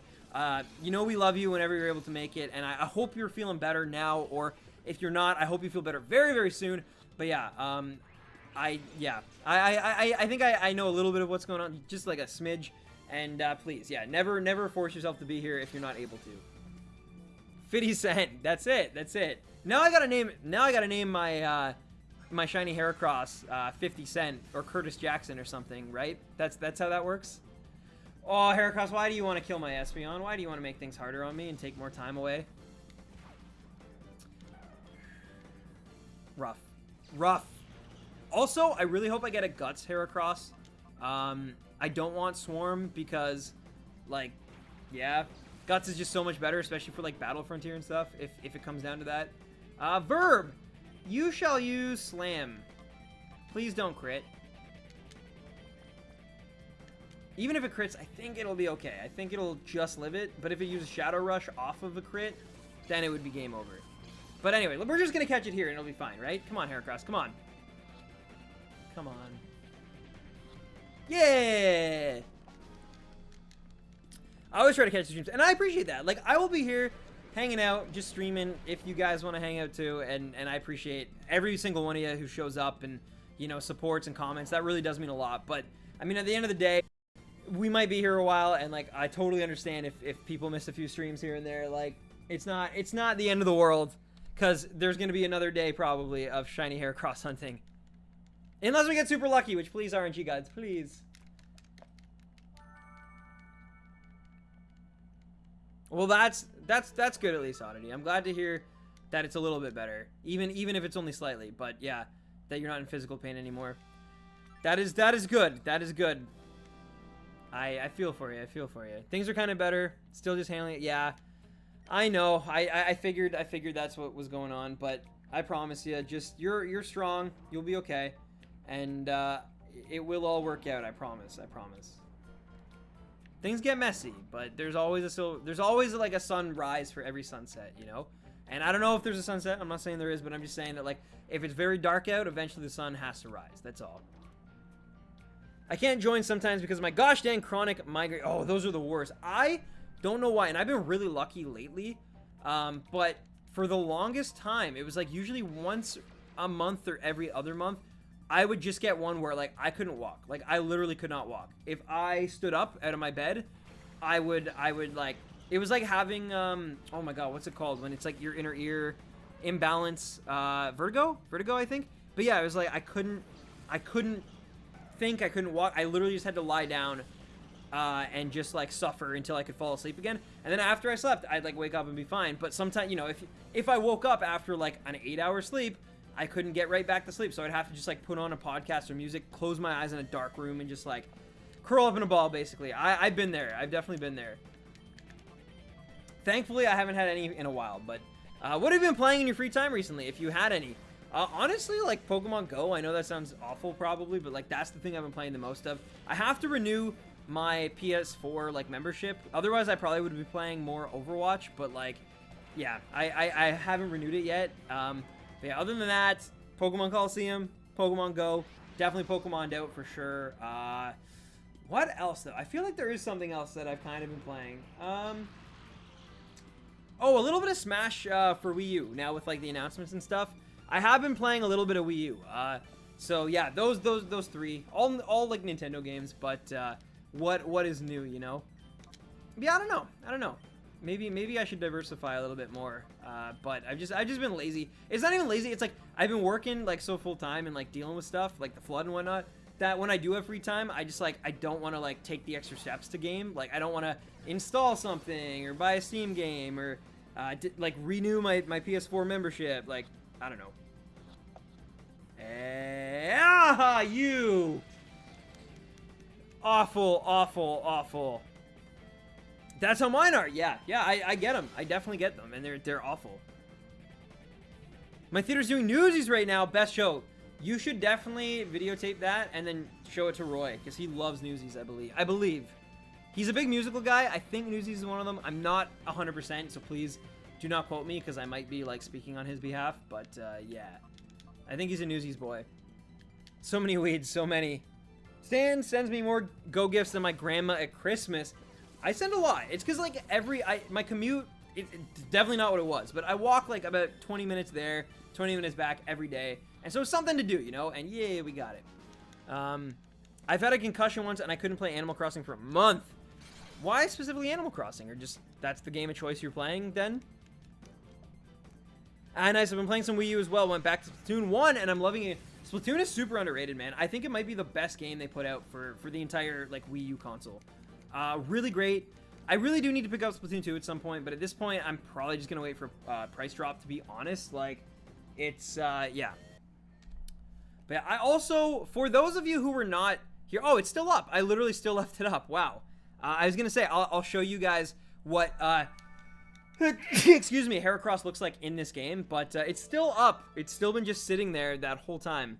So I'm going to take him away now. But yeah, so he's got like a weird shiny model in this game, in case you were not aware. And I just exited out of OBS. That's awkward. All right. All right, guys. We have 6 more encounters here. The first one wasn't too bad, but that last one definitely took a little while. Luckily, they didn't, like, kill Espeon or Ampharos, though, that time at least. But yeah, so I feel like we're probably, within these next 6, we're going to get one that's, like, a really great quick one, and then we're probably going to get one that's just, like, friggin' takes forever. And my girlfriend is home! Yay! My girlfriend is home. But yeah, 6 more. Cypher Peon Doge. It's such a great name, too. I wish he had a Doge-type Pokemon, but, you know. Sam, we gotta play Splatoon together sometime when I get it. It could be a while, though. Like, I'm definitely gonna wait for, like, a decent price drop. And until the... But, man, I love that Splatoon 2 sold so much. Oh, you got a big water? Aw. Now I feel for you.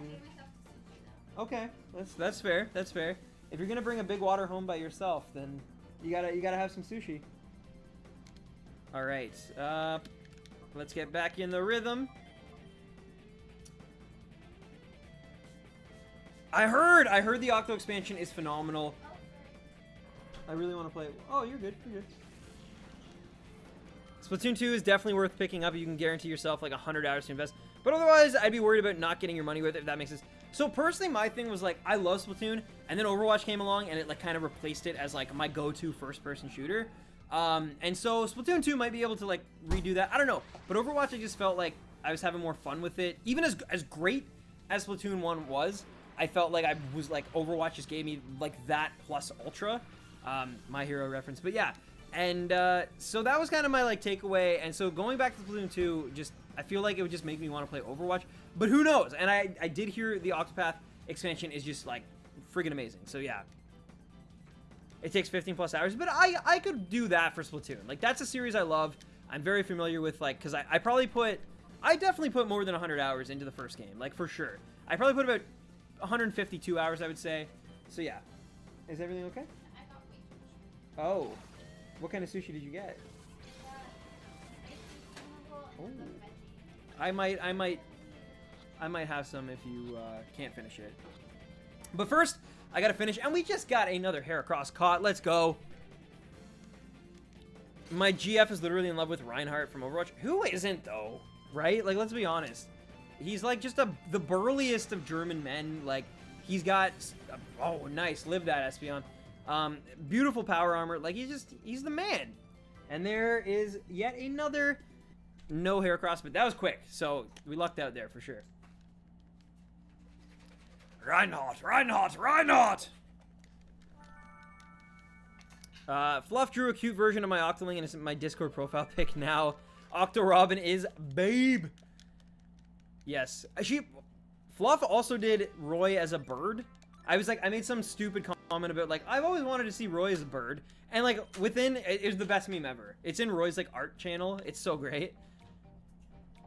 I put way too much time into Minecraft on the Switch. I know I need to grow up. That's all good. Hey. I remember when I was, like, 13 and people were like, oh, you can't play Pokemon. Like, you gotta grow up at some point. And then when I was 18, people said the same thing. And when I was 21, people told me the same thing. They're like, why are you playing Pokemon on YouTube? That's so dumb. And then I made it, like, a career for a while. So, you know, like, never give up on the things that you love. And I'm not saying, like, you gotta make it a job or you gotta make it, like, a finance. I'm just saying, like, love the things you love. Don't care what people think. And there's always going to be times, I can even say that, and there's going to be times where I'm, like, among a certain group of people that I'm not as comfortable with, and I might be a little less inclined to, like, talk about those things. But even still, like, you shouldn't feel ever, like, too ashamed. And you should hang out with people who don't make you feel bad for liking something that might be perceived as, like, you know, immature or whatever. It's like, just enjoy what you enjoy. And by the way, can I also say, all those people when I was, like, you know, 20 and 21 and stuff, who were saying, like, why are you playing Pokemon? That's so weird. When Pokemon Go came out, you better believe that they were on that. Yeah, they were losing their minds over that. Even adults. So, like, trust me, don't ever put too much stock in what other people think. Because most people are so concerned with what other people think of them, they don't realize even, like, the impact it has on you. But anyway, Wolfgar Lionel with the donation.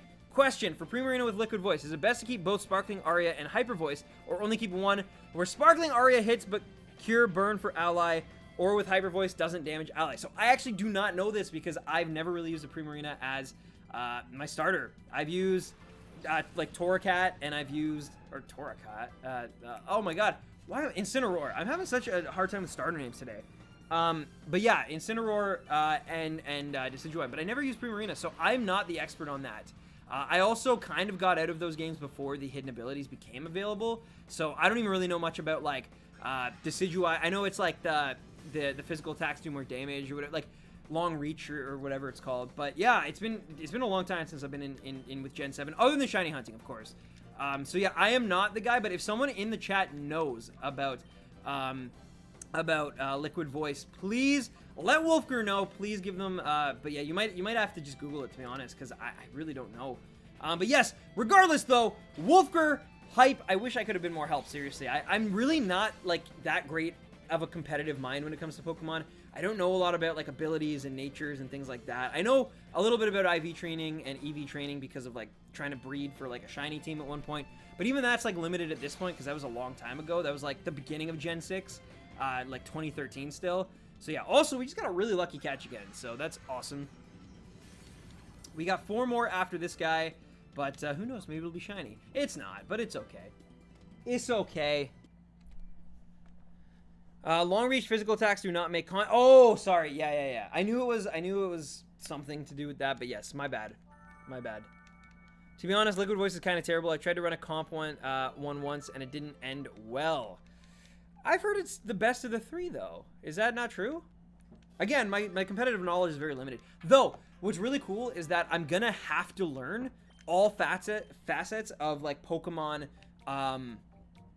like lordom. I don't know, like all the skills you need in Pokemon. I'm gonna learn. I have to learn how to be good in contests again.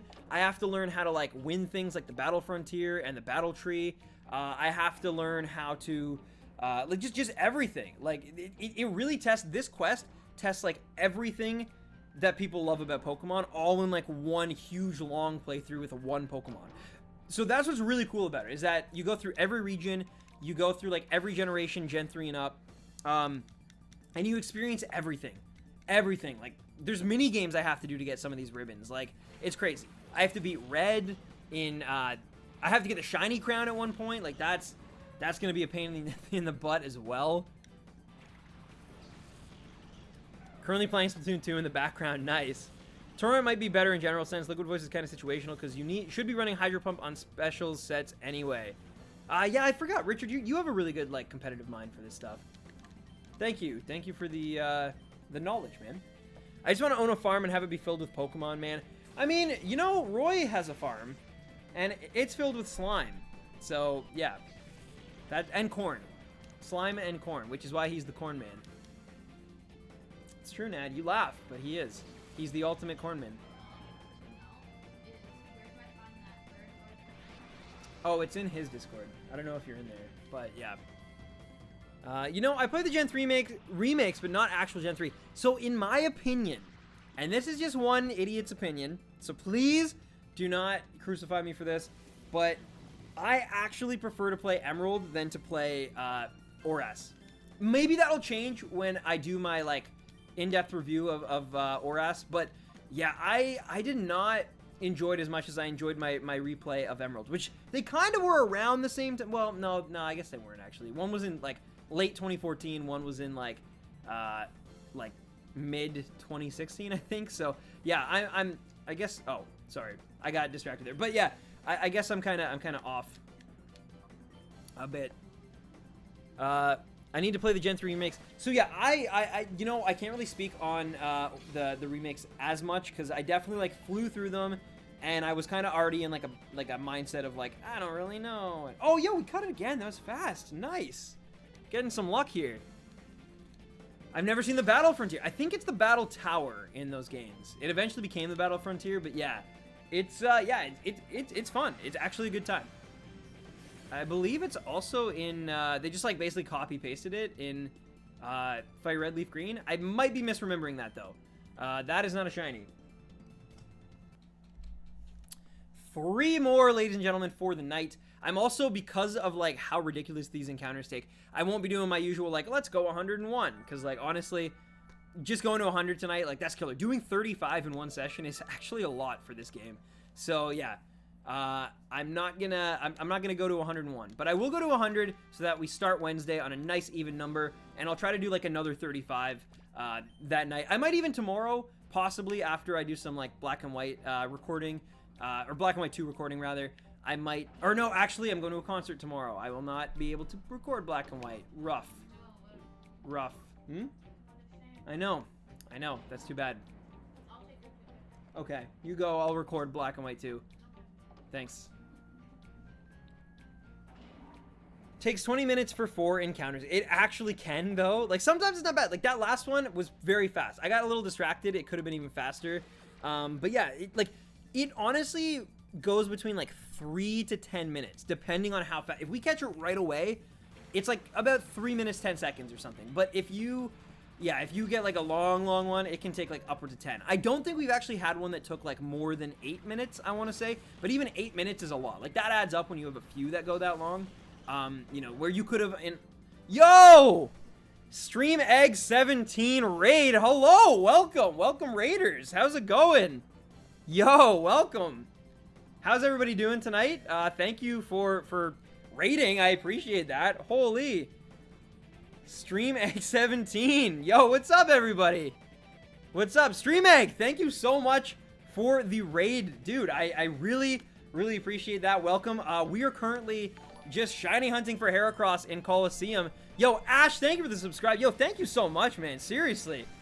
Yo, thank you so much, Raiders. I appreciate it. Can we get some hype for Stream Egg 17 up in this chat, guys? Please, can my community give some love to the Raiders and, of course, the Raid Mastermind himself. Thank you so much. Dark Litton, thank you for the sub.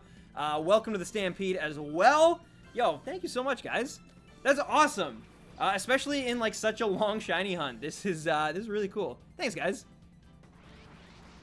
Egg raid!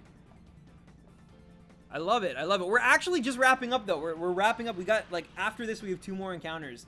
So I gotta catch this first, though. It could, knowing how long this takes, it could take, like, another, like, 20 minutes, honestly. But, yeah, thank you so much. It is hype. It is hype, Rin. Yes. It's hard for me to make Wednesday streams because I'm always working at the theater. And yeah, like, no worries. Like I said, we're gonna be here a while. It's probably gonna take like multiple days to get a shiny in this game. So I'm not too concerned. We'll still probably be here hunting Heracross by the time you come back. But I appreciate you making any stream you can make, Cheerleader. That's awesome. But yeah, for the Raiders who might not know what we're doing, we are doing the Ultimate Shiny Ribbon Quest, which is essentially we are trying to get one Pokemon, catch it, and get every single ribbon that's ever existed in every generation, Gen 3 and beyond, on one single Pokemon. And we're going further, which is why it's the Ultimate Quest, because we're trying to get a shiny, which is really hard to do in this game because the encounters take forever and it's full odds. So yeah, it's kind of gonna suck for a little while, but it's gonna be so worth it. Once we're done here, we got to beat this game and then transfer this Heracross into Emerald. And then we're going into Fire Red, and then Platinum, and then Soul Silver, and then on and upwards all the way up until Ultra Sun and Ultra Moon, and eventually even Gen 8. So it's super exciting, but it is also super tedious, and I appreciate you guys rating and coming and checking out the stream. Yeah, it's really difficult, but if we do it successfully, we will make history, because I believe we'll be the first to at least like stream it and document it in video form, where it's like, you know, very easy to see. It's not like cell phone videos and stuff. So that'd be really cool. I'm going to try to make like a how-to guide when this is all done on how to do it. But it's really hard. It's a giant undertaking. And honestly, just getting the shiny is one of the hardest parts of it. But yeah, thank you so much, Stream Egg, once again. And yeah, I just wanted to explain that to any of your viewers what the heck we're doing here.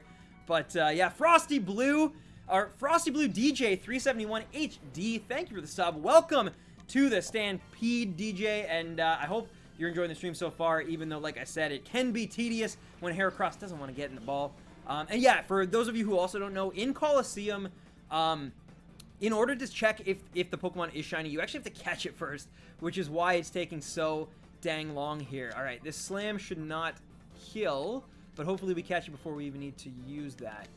Also, something that's really cool, for any of you guys that are not aware, the shinies in these GameCube games, including XD Gale of Darkness as well, is super messed up, and it actually, they got it wrong. So here is what, I put it beside the current, like, purple, like, one-colored, you can see the belly remains the same, but, like, the shell, the arms, the horn, it all becomes, like, a deep, like, royal kind of bluish purple.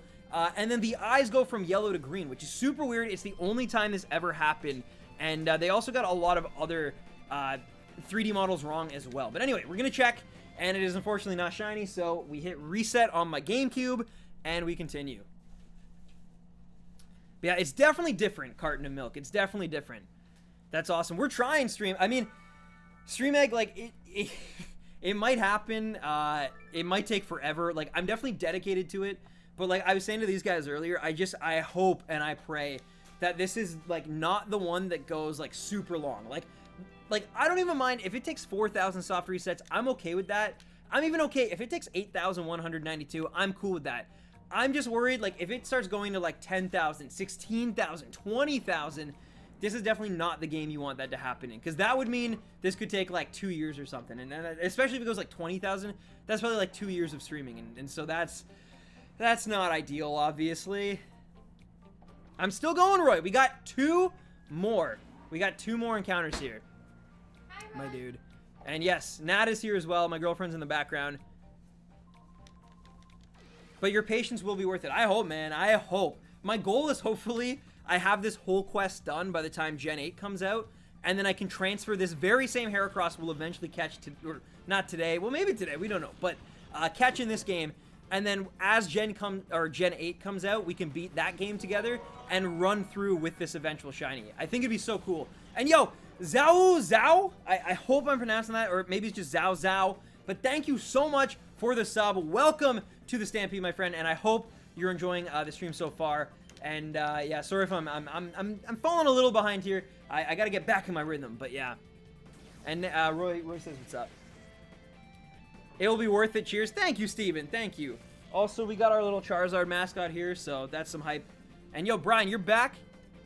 All right. All right, ladies and gentlemen. I thought we caught it for a sec. I was a little ahead there. A little ahead. Also, unfortunately with Colosseum, you can run into the issue of the trainer's Pokemon can be shiny. Like, he can throw out a shiny Heracross. If we catch that shiny Heracross, it re-rolls for us, and therefore it's almost impossible that it would be shiny. It's basically the equivalent of getting the golden Poochyena in like the Gen 3 games, or just, you know, Hoenn. May you have my Cyndaquil and Cresselia luck. Yeah, I hope so. I hope so. I once caught a shiny Totodile full odds in like 125. That's probably my like craziest, but other than that, it's rough and it takes a long time. Like, we've been streaming about 2 hours 20 minutes now, and it is still, we've only gotten like not even 35 encounters. Like, yeah, it's been crazy. May you have my Pichu egg luck. That sucks if that does happen. Yeah, it's not ideal. It's definitely not ideal, but you do what you do. And yo, what's up, man? I don't know if I've said a proper hello to you, but you know we love you, and if you're just coming back into the stream, welcome, and if not, it's great to see you, man. I know you were here earlier, though. I saw you. Honestly, my man, you deserve all our shiny luck. Take my hat off, dude. Thank you, man. Thank you, StreamEgg. And thank you so much again. I know I've said it a million times, but I really, really do appreciate the raid. Yeah, this is like, it's really intense, and it can also obviously be like very tedious, and like it can get boring in some. So any like little bit of hype that we can get in these streams is like super, super appreciated, man. So thank you so much for that. May you have real life Persian luck. I hope I have that too. I hope I just have enough luck that this Heracross doesn't take 6 turns to like be caught in the ball. That would be the greatest.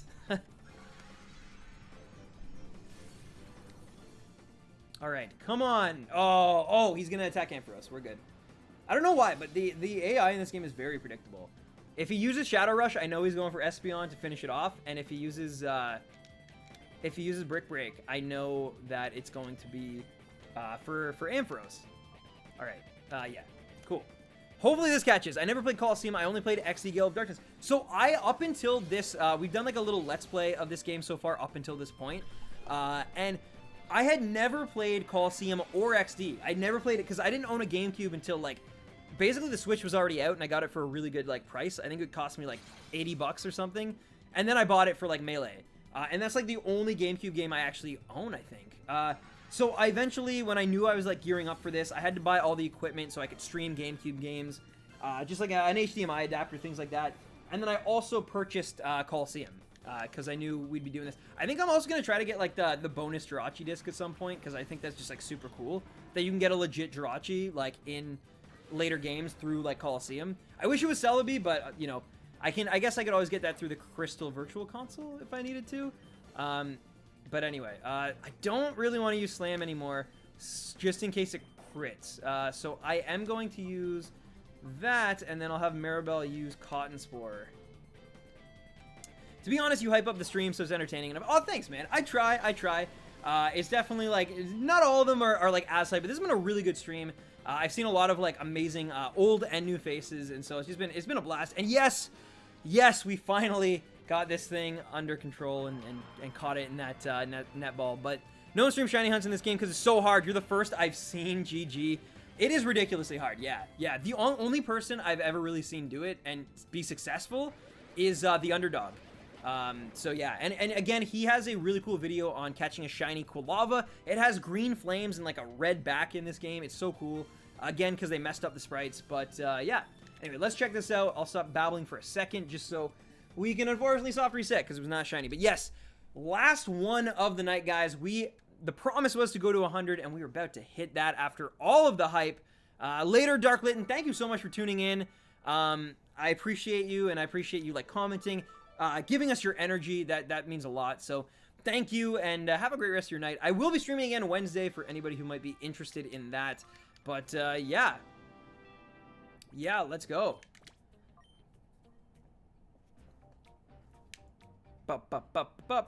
Hey Stan, do you own a 64 still? Oh yeah. I have every console basically, except like an actual. I have an SNES Classic, but not an actual SNES.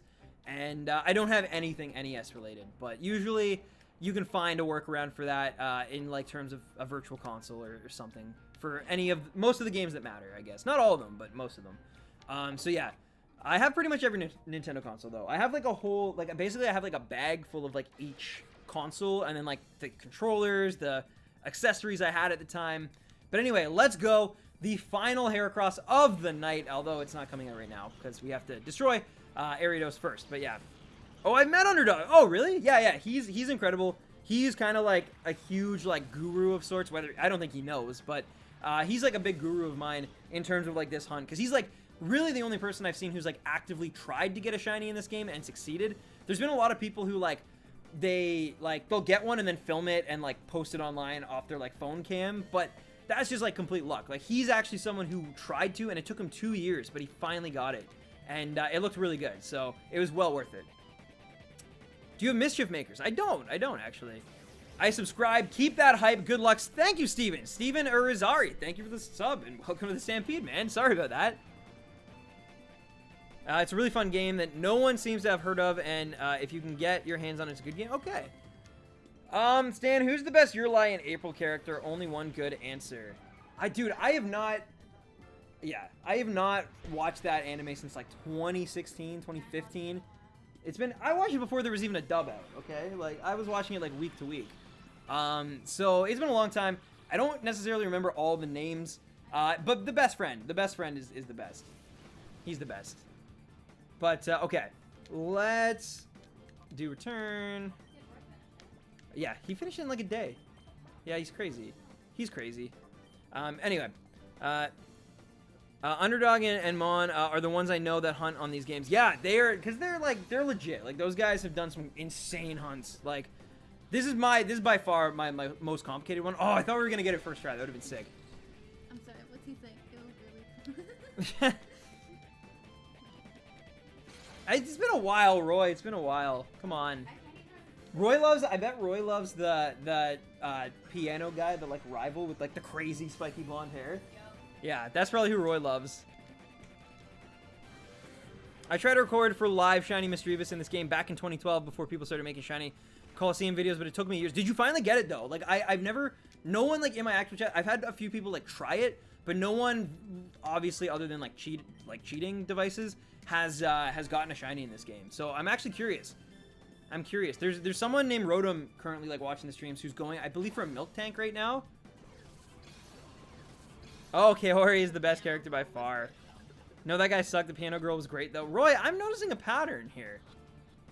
Talented female musicians. But anyway, ladies and gentlemen, we have come to, well, after Masquerain uses Silver Wind inevitably to kill Espeon, we've come to the end, and it's actually going to force our hand, so I can't even hype it up, and because it's going to just show us when I have to, like, replace Espeon with a Pokemon. So, will it be shiny? Let's see. It's about to happen any second now.